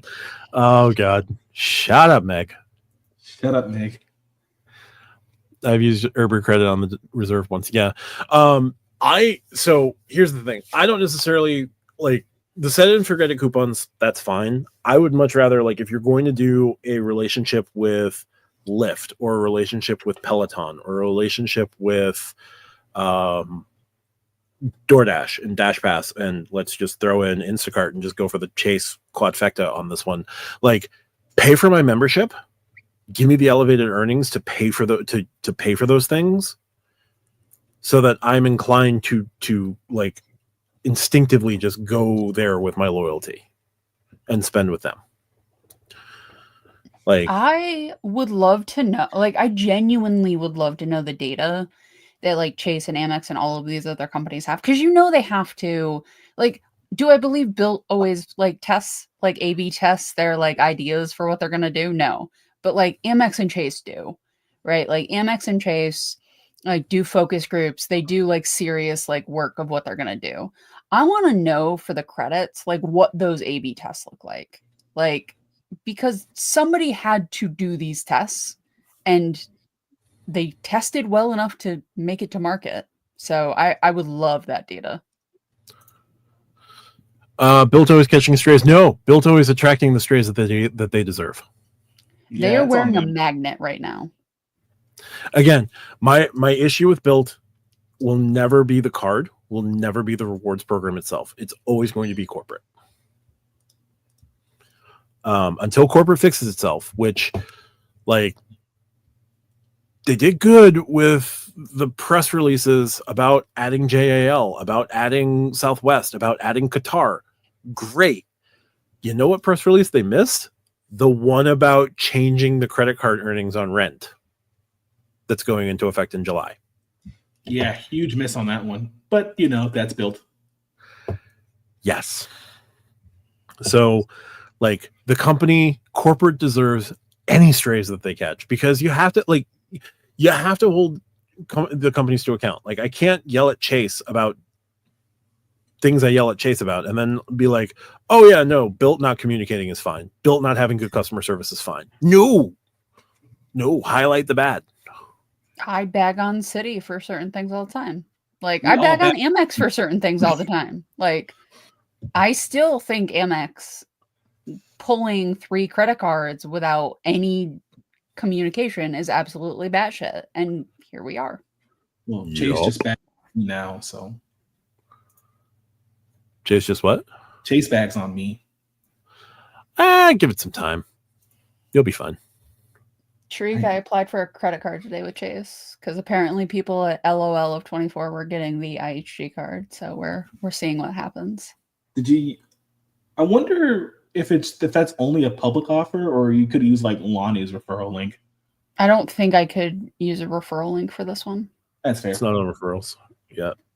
I mean, a lot of people drive to the airport, MR. Like, I could not take public transportation or an Uber from where I live to where the airport is. It is multiple hours away. I mean, you could. It'd just be a very expensive Uber. I am not spending. I've done the math.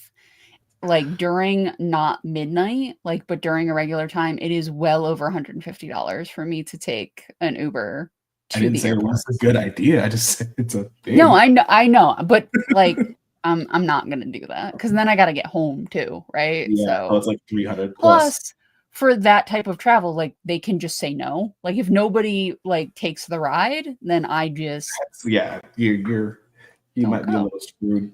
No, I mean, a lot of people don't live in cities. I mean, when I went to Vegas, my mom drove and she parked, and we had to park at the long-term garage. I mean, for me, an Uber is maybe like $20 there and back. But I also realized if I was a 20-minute Uber ride away from the airport, things would be very different in my life.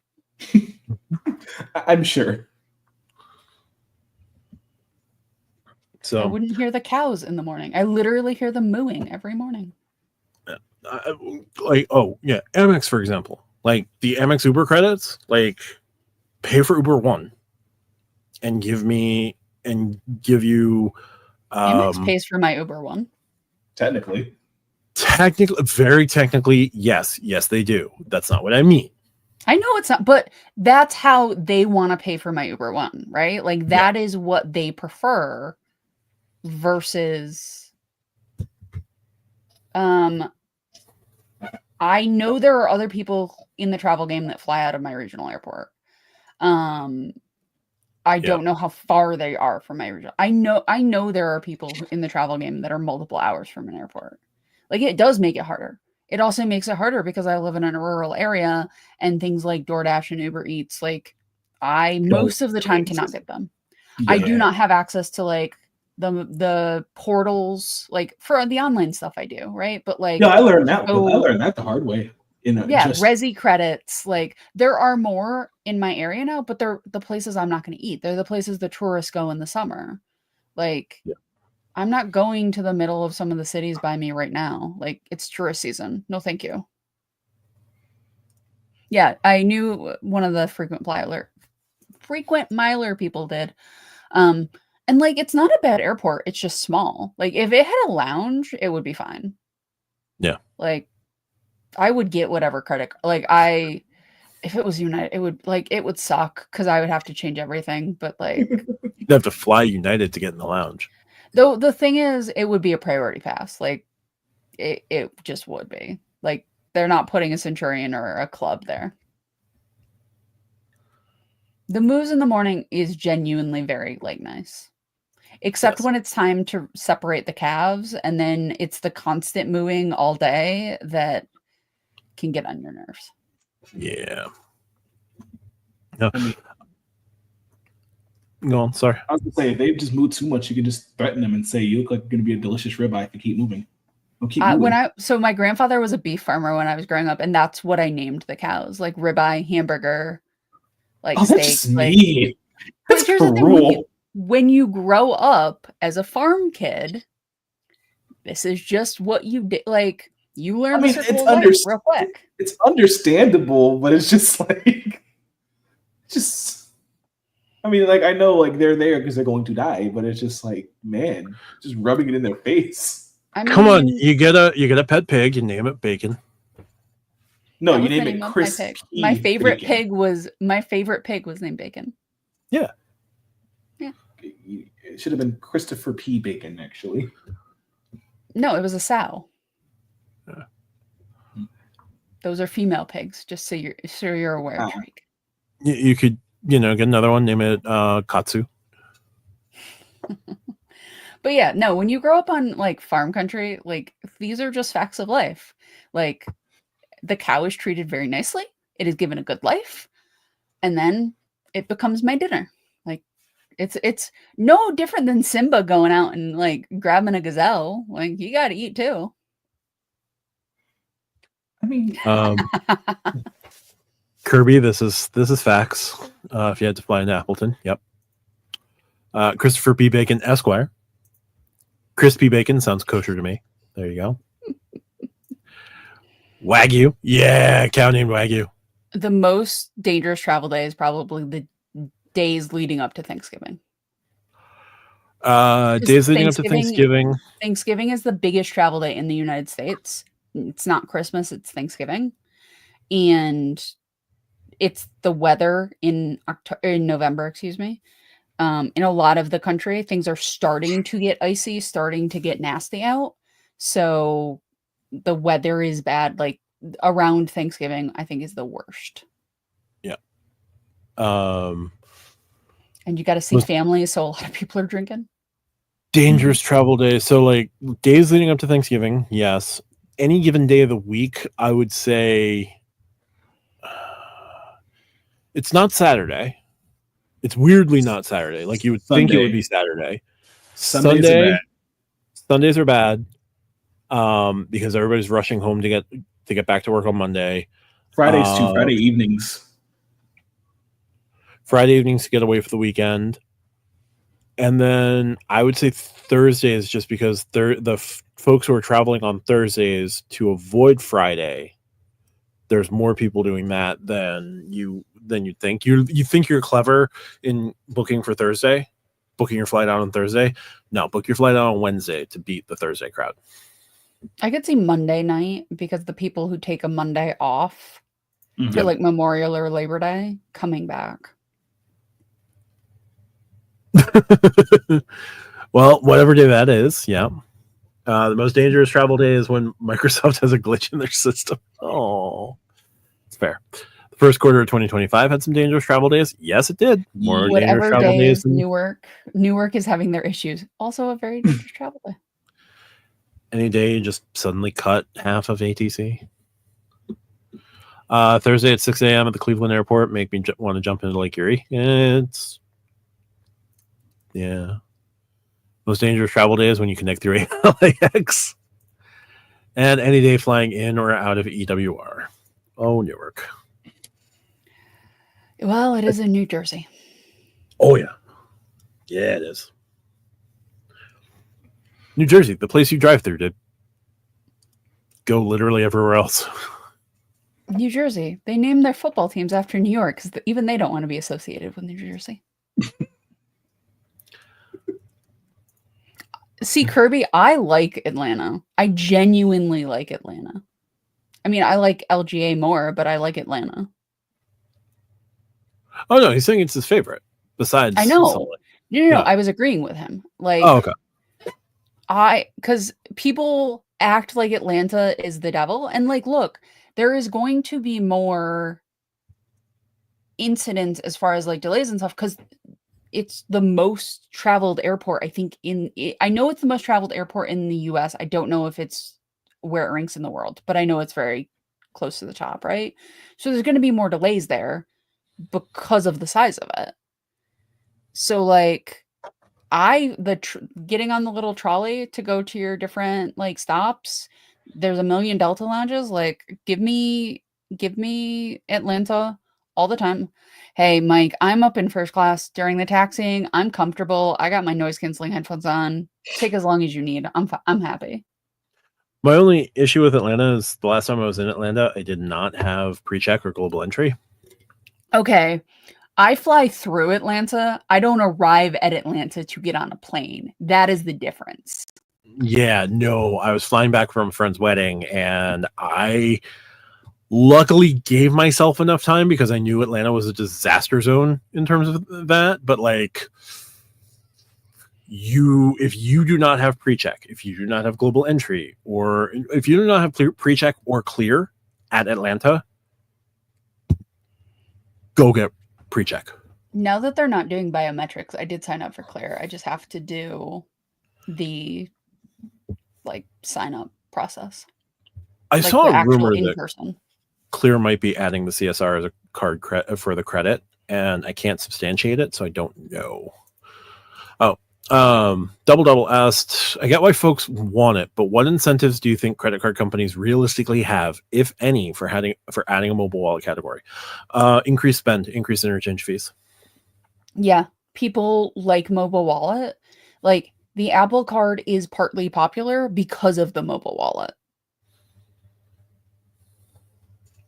Like, that's why I mean, the interface is great. Like, I wish more companies had the same interface that the Apple Card does because it's great.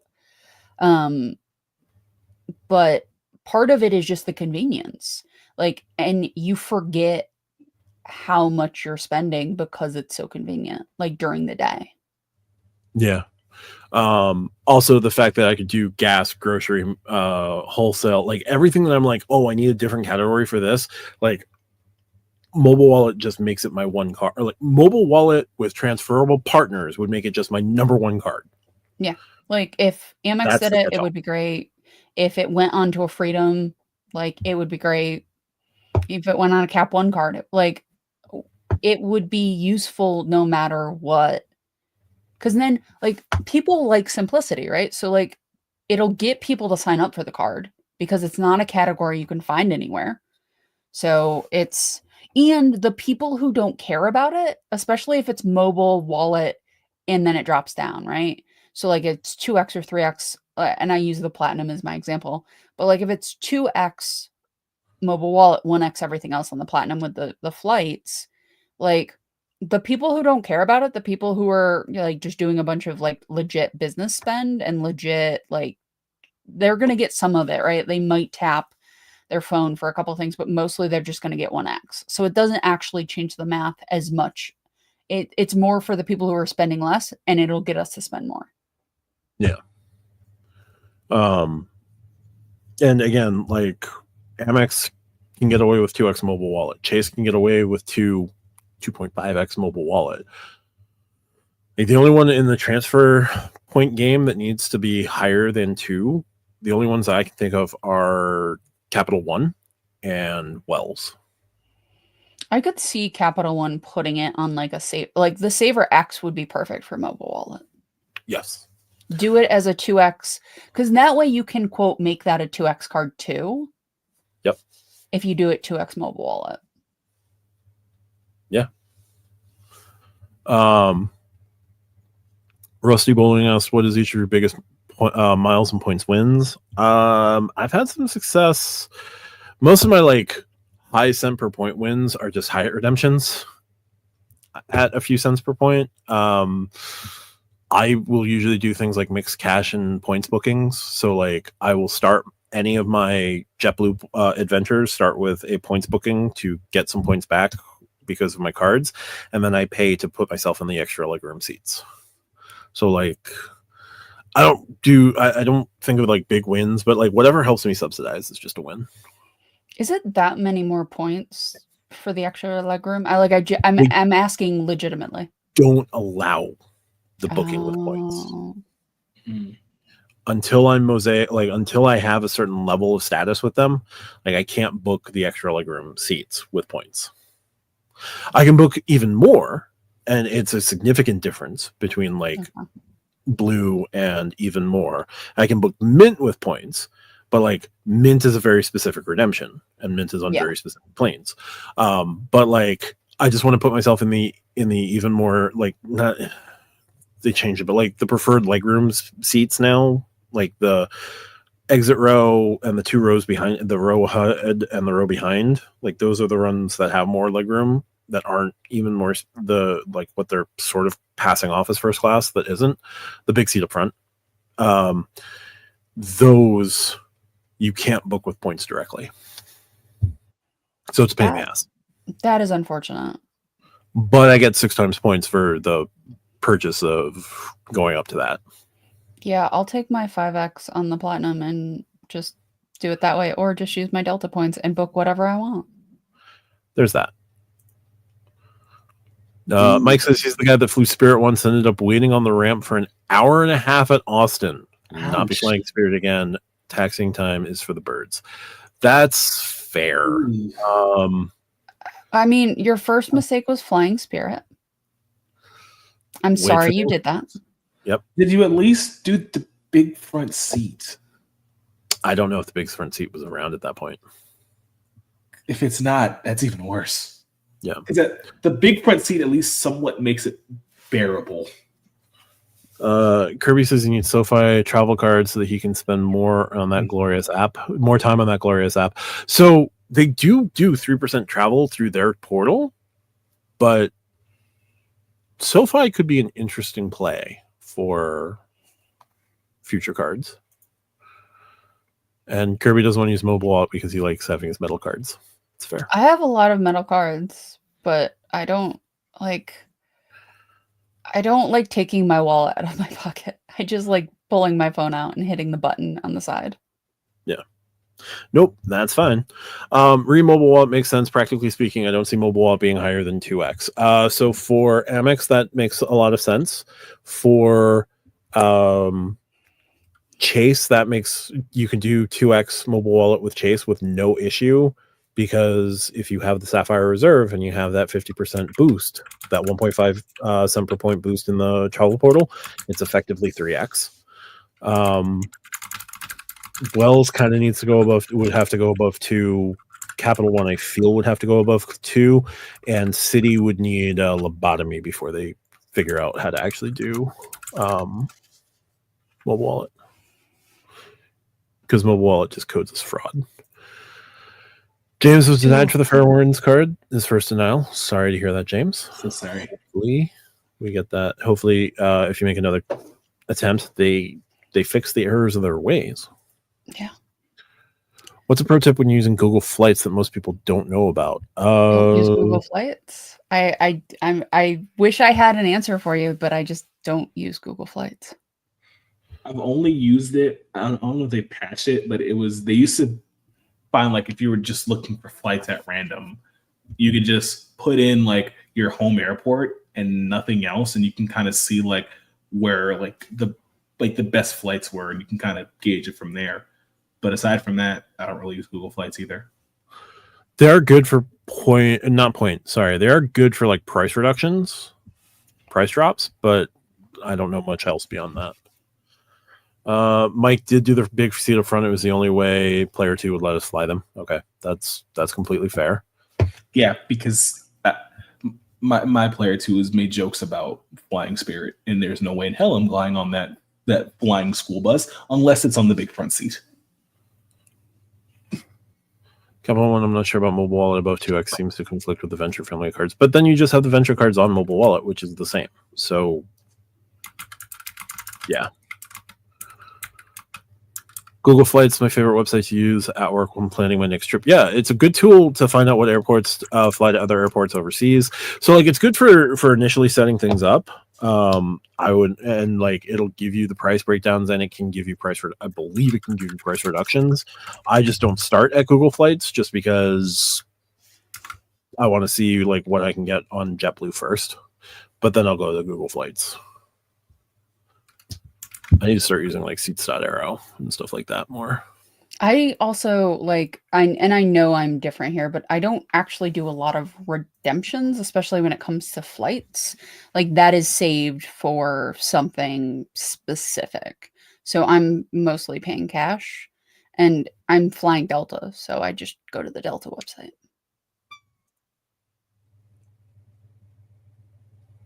Yeah, but you're you, RJ. And yeah. You're just like, I'll just pay first class. I don't care what the. I was talking more about my ability to give an answer to that question than anything else. Of course. Yeah. Yes. I just pay first class for whatever flight. I'll figure out where they fly. As long as they have first class, I don't care. If you fly frequently, developing airline loyalty and maybe getting an airline card is much more cost effective than nitpicking dollar for dollar on Google Flights, in MR's opinion. Yeah, and that's fair. Like, if you fly frequently, or you're working off of an airline card, yeah, that makes a lot of sense. No, getting an airline card would have been nice. Come to Delta. Get the JetBlue card. That is a maybe now. Like, the JetBlue card, I have to see what they're going to do with that. Yeah, because you'll earn. Listen, I gotta deal with Barclays. Actually, I don't know if I can get the JetBlue card. You'll be fine. Won't be Herbie says, get the Spirit credit card. So Spirit's supposedly going to be developing a premium card later this year. I am very interested to see what that ends up looking like. Not that I want to fly Spirit necessarily, but like I want to see what Spirit thinks a premium credit card looks like, because I've seen what JetBlue thinks a premium credit card looks like, and that's bad. I want to see what Spirit does, because if the Spirit card is significantly better than the JetBlue card, I will lose what's left of my mind. I mean, I just pulled up the free Spirit card just out of curiosity. Right now they have an online sign-up bonus where it's 50,000 Spirit points plus $100 companion flight voucher after making spending $1,000 in 3 months, and it's no annual fee for the first year, and then $79 after that. That is something. Yeah, and they're going to be adding some interest. Like they're reforming they're redoing their product over Spirit time. is going to overtake. I hate to say this, and this is crazy. This is going to sound. I feel like Spirit will overtake Southwest. I mean, yeah, because the VC money is going to kill Southwest. Like everybody's going to overtake Southwest. Yeah. The IHG card might be my next card. It depends on how Chase feels. Matt, do you have an X card? Not right now. Not until the Beyond comes out. Beyond Strata Elite, and then I'm still working on clearing the decks for some of my higher balance cards. Are you really going to get a Strata Elite though? Like, you want to see what it looks like, but you're not. No, because don't you like using mobile wallet? If it's super compelling, I'm like 50-50 with mobile wallet. I would dedicate more of my spend with a dedicated mobile wallet category. But I don't put enough spend on there. Yeah. Treek, any plans for your next card? I'm timing when it's going to be. Obviously, life's still lifing, and that kind of plays into effect to it. But ideally, the Explorer, I'm going to give it a shot again. It's been some time. I did open the built card like 3 months ago, so I'm at 424, but I know my application, like my hard pulls are pretty high. So I don't know if it's like a year or two if they're going to come off. So might try to do it again, because I know I eventually have a flight coming up that I'm probably going to book with United, just because now Southwest is dead to me, or at least the Southwest that I know is dead. Well, Southwest is in general dead, so it's not just so but I have like 66,000 United miles sitting in the bank, plus build points and UR points. So it would be nice to get the Explorer just to actually use the flight. If not, I can probably work my way around maybe being an authorized user. But United cards are also possibly on the roadmap now. Yes. Yeah, that is probably like the one card that I would really want to get. Aside from that, maybe another IHG Premier, just because I do like IHG a lot, and I could use 2 certs somehow. I don't know how they're going to work with it, because I haven't used the Freenet cert, because still waiting for my first year to hit. But I could see myself using 2 40,000 point IHG certs, at least for a weekend. Chad has pro tips for Google Flights. He says it's all on how you manipulate it. Fantastic for searching routes for redemptions. Chad's in our Discord, so you can always reach out to Chad that way. We have a travel dedicated channel, so there you go.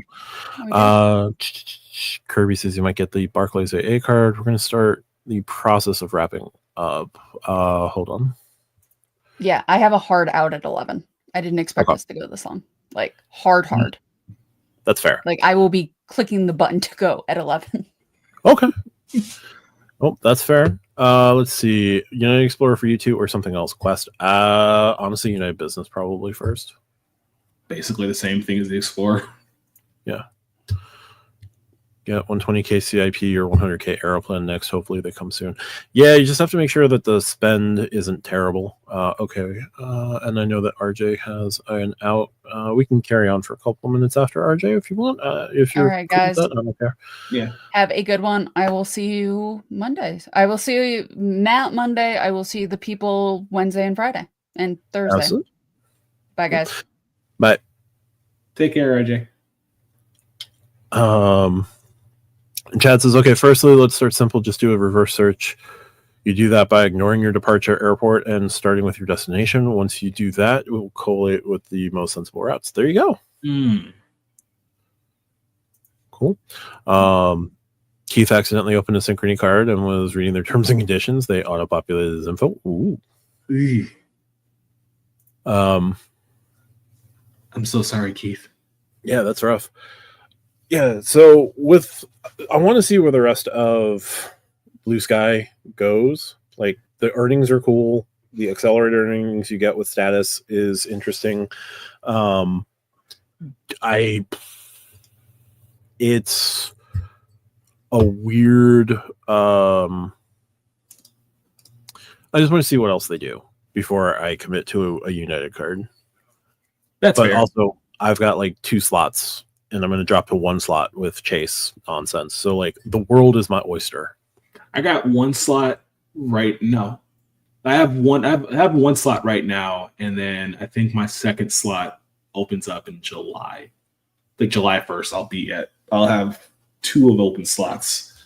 So if it wasn't for me flying out in June and wanting the card in June, I would probably try it better off in July. But again, life is kind of lifing right now. Yeah. I'm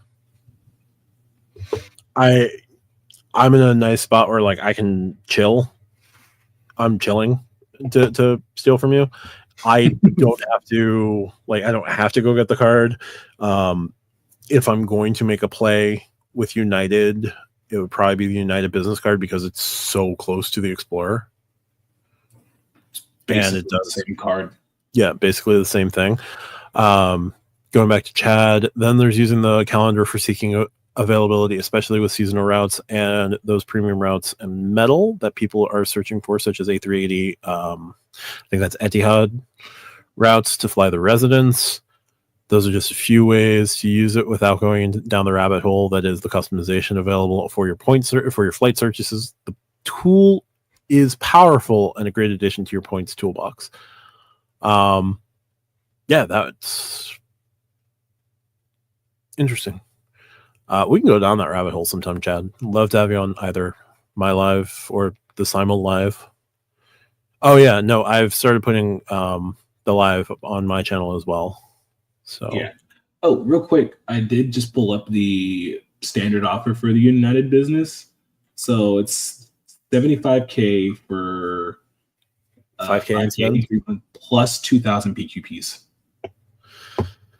The 2,000 PQPs is nice because hitting silver is, I want to say 8,000 PQP. Looking that up right now. This is when we need our resident money. Yeah. Well, okay. So here's the thing, right? With 6,000 PQPs or 15 PQFs and 5,000 PQPs. So you're at 2,000. You would just need 4,000 PQPs. Yeah, and you earn PQPs on the business card, but it's 1 PQP for every $25 spent or something like that. I believe so. It's the same rate as the Explorer. 1 PQP for every $20, up to 4 PQPs. Up to what? Up to 4,000 PQPs in the calendar year. Oh, okay. So you can basically get if you just put all of your spend on that card in a year.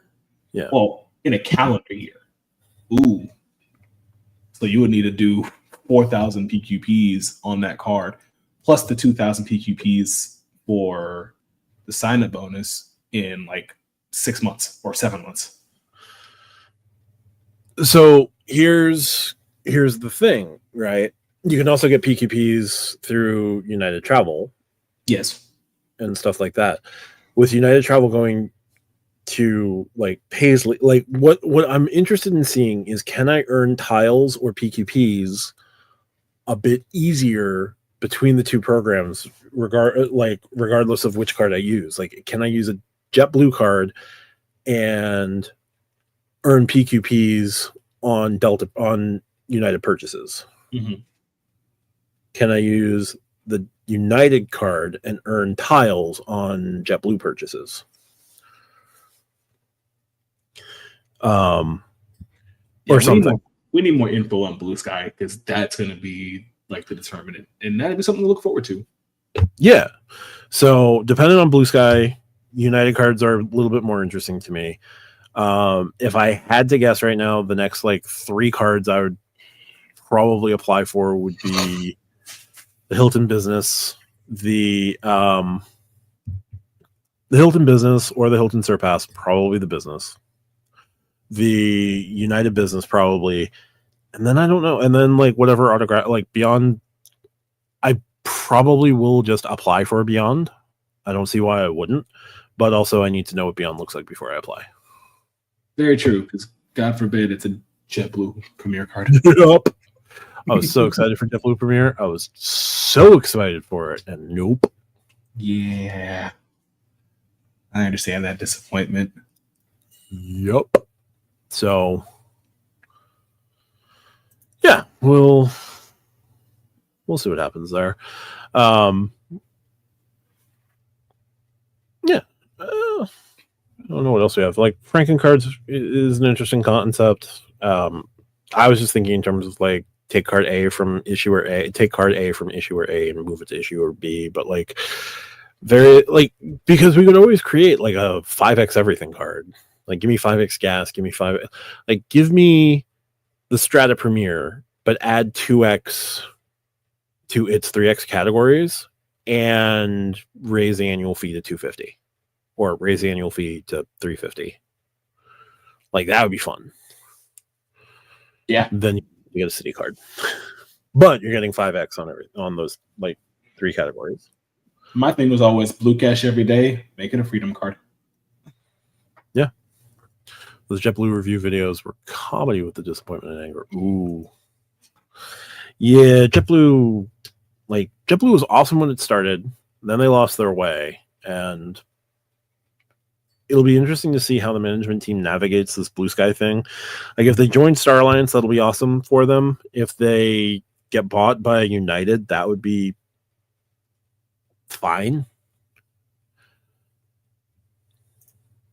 Tariq Barkas, would you apply for 1 key card even if you have 6 co-branded hotel cards? Is it worth more than I've used Hotel Tonight in the past when I reached my destination? So if Hotel Tonight included on the 1 key?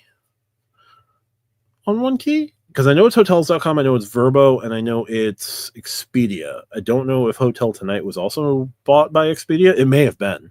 Like, it got bought by somebody years ago. Honestly, how much do you book Expedia? How much do you book Vrbo? How much do you book? Like, if the bookings make sense for you, sure, because it gives you that $100 credit every year. It'll give you that $100 credit every year.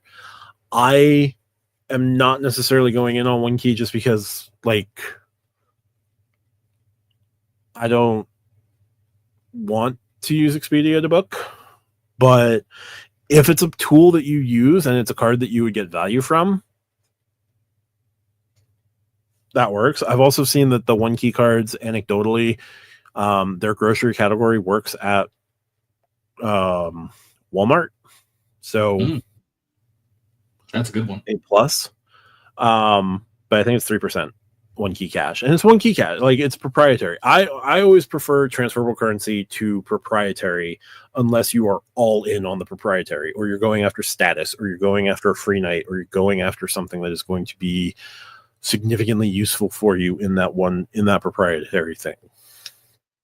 But it does give you Expedia like 1 key gold, whatever that's worth. I think Dubrov's mathed it out, and it was like sort of like an interesting savings, but it wasn't so much that it was worth it to him. But would I apply for it? No, but I am not like, I do not go on my way to book Hotel Tonight on the day that you reach your destination, and you'll get the elevated earnings with One Key Cash for Hotel Tonight if Hotel Tonight's owned by Expedia and in the One Key program. Mm-hmm. So if you can make it work, make it work. Yes. That's all I can really say on that one.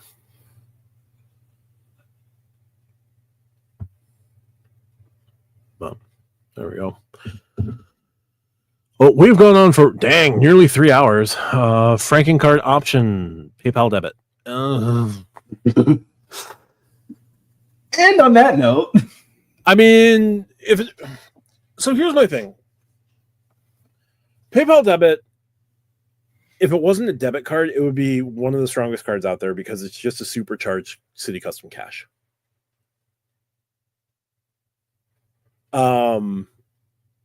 I think the only excitement there is about the card is that it gives you double the cash back that the custom cash gives you. Like, everybody would want the custom cash to go up to $1,000. If the custom cash went up to $1,000, nobody would talk about the PayPal debit card. You also have to be willing to move all of that money in. You're giving up the protections that credit cards give you. If anyone got access to your PayPal account, and like, your PayPal account should be your secondary account. Like, as long as your PayPal account isn't your primary account, like, okay, they get access to whatever. Cool.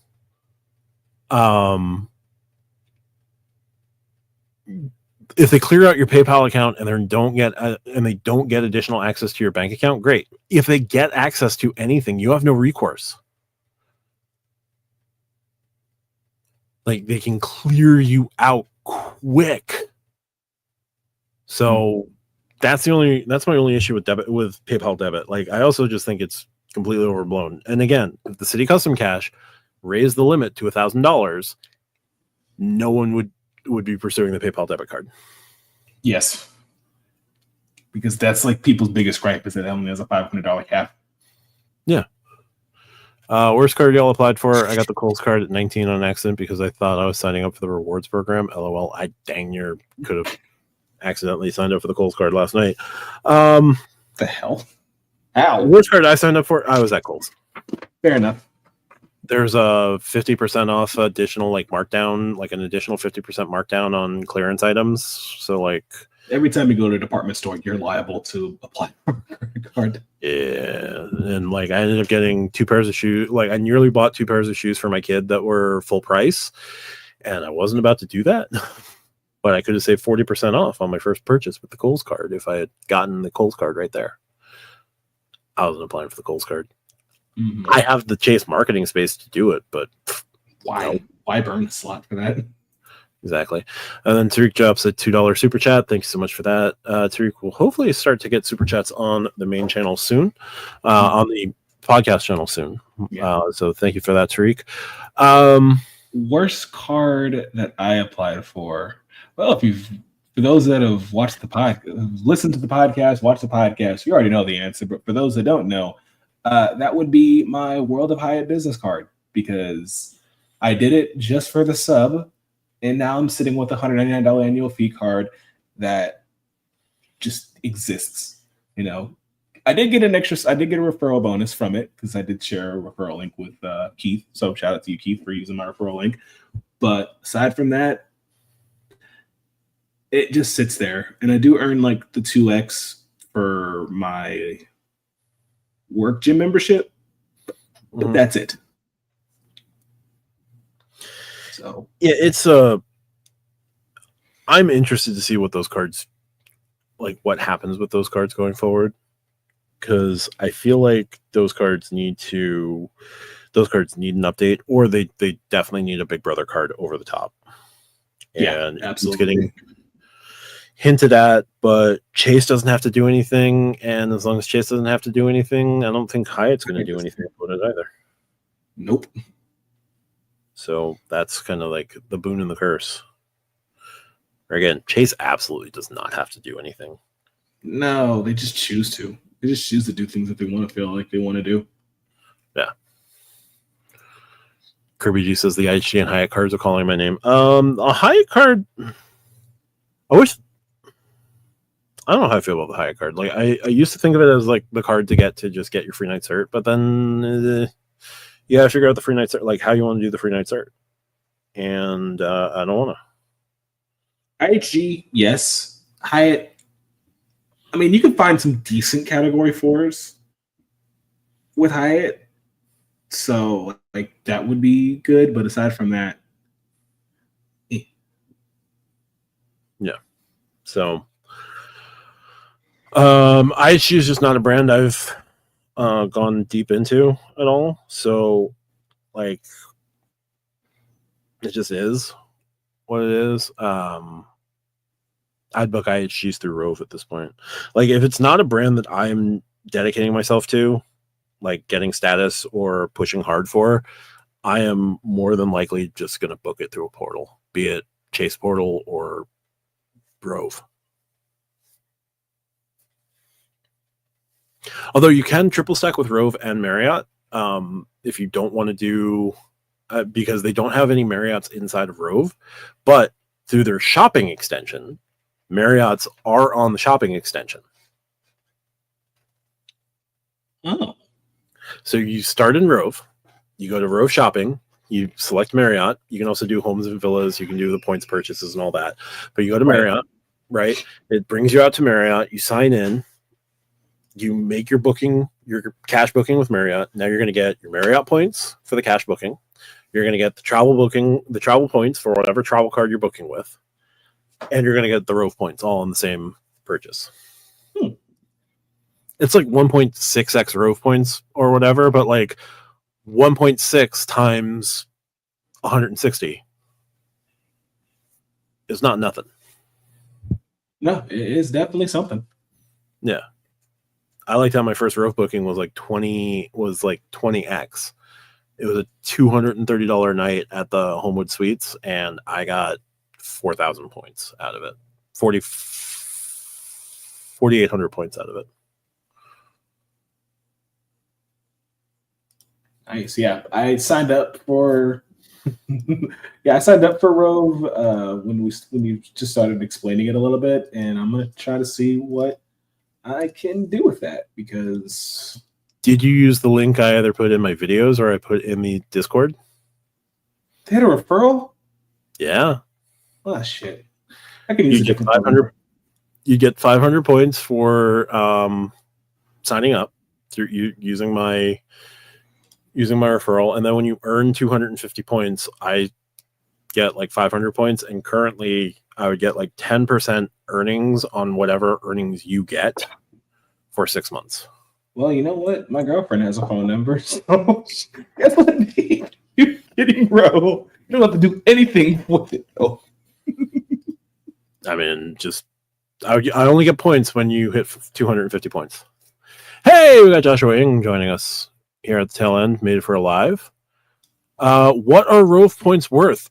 Well, Rusty, we can tell you on a little adventure. And we're already logged into my Rove account, so we are going to share screen. We're going to go to explore destinations, because here's the beautiful thing about Rove, right? You go to the Rove website, you can fly to Tunis in November, pay $207.30 in taxes and fees that you got to do, but you'll use 40,000 Rove points, and it'll be, of course, it doesn't show properly. Oh, okay. 1.35 cents per point using Delta, booking through Delta. You could do 1.1 cent, and this is like economy, premium economy. So it'll break down that way. If you want to book first class, it'll be higher. If you want to book business, it'll be higher. So like the website itself will tell you what your cents per point is going to be, right? So premium booking Rove for 40,000 miles to Nice, premium. You don't like, it's hard to see here, but it's 8.67 cents per mile. First class to Abu Dhabi, 160,000 miles, but it's 5.27 cents per mile. This is just Rove, right? You can transfer out the Rove points to their transfer partners. Helsinki, I can't see the Helsinki one, right? Dar es Salaam, you could fly to Dar es Salaam, 120,500 miles, 2.08 cents per mile. Lagos for 2.5 cents. Copenhagen, 2.6 cents in premium. All right, you don't want to do airlines. That's cool. Let's look at this Four Seasons Resort. Room only 74,000 Rove miles, 1.66 cents per mile at the Four Seasons, a hotel chain that doesn't have a loyalty program. That's valid. And you're booking in Hawaii for that. So Rove points are pretty variable. There isn't a set like cent per point for it, but like what's beautiful about Rove is Rove will break it down for you what their miles are worth on any given booking. So it is pretty dynamic. You want to go to Amsterdam, book Amsterdam. Let's see. You could pay $801, or you could spend 46,000 Rove miles for 1.94 cents per point at leading hotels of the world. If that's not worth it to you, let's see. Hampton. If you want to just stay at a Hampton by Hilton, you could book for $285 a night, $310 after taxes, or use 18,000 Rove miles, 1.73 cents per mile at a Hampton. The Waldorf Astoria, Amsterdam, $1,600 a night, or 106,000 Rove miles, 1.67 cents per mile at a Hilton.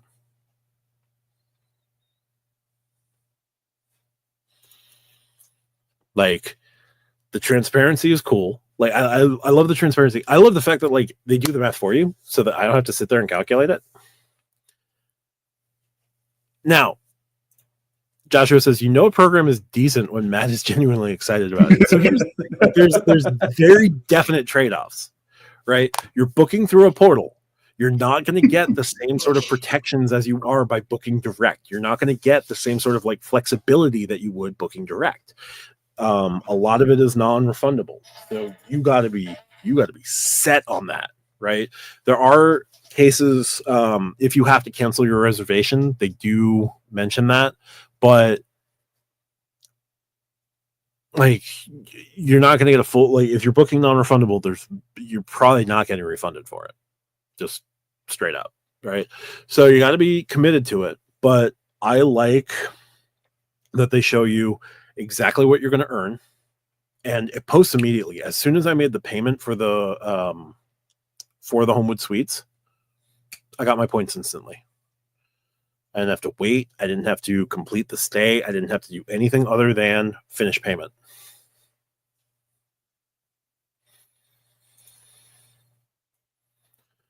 So, like, genuinely a really interesting program. Like, do I think they survive in 5 years? Probably not. Is it worth trying to like maximize as many points as I can get and like make some redemptions out of it while I can make hay? Yeah. Their transfer partners, again, they've got Air India, they've got KLM Flying Blue, they've got Thai Airways, they've got Vietnam Airways, Lotus Miles, they've got a whole bunch of others. So it's an interesting program. It's one I'm very interested to see how they go going forward. Also, one I wouldn't mind seeing like Wells Fargo purchase to become Wells Fargo's travel portal, and they keep all of this transparency. That would be sweet.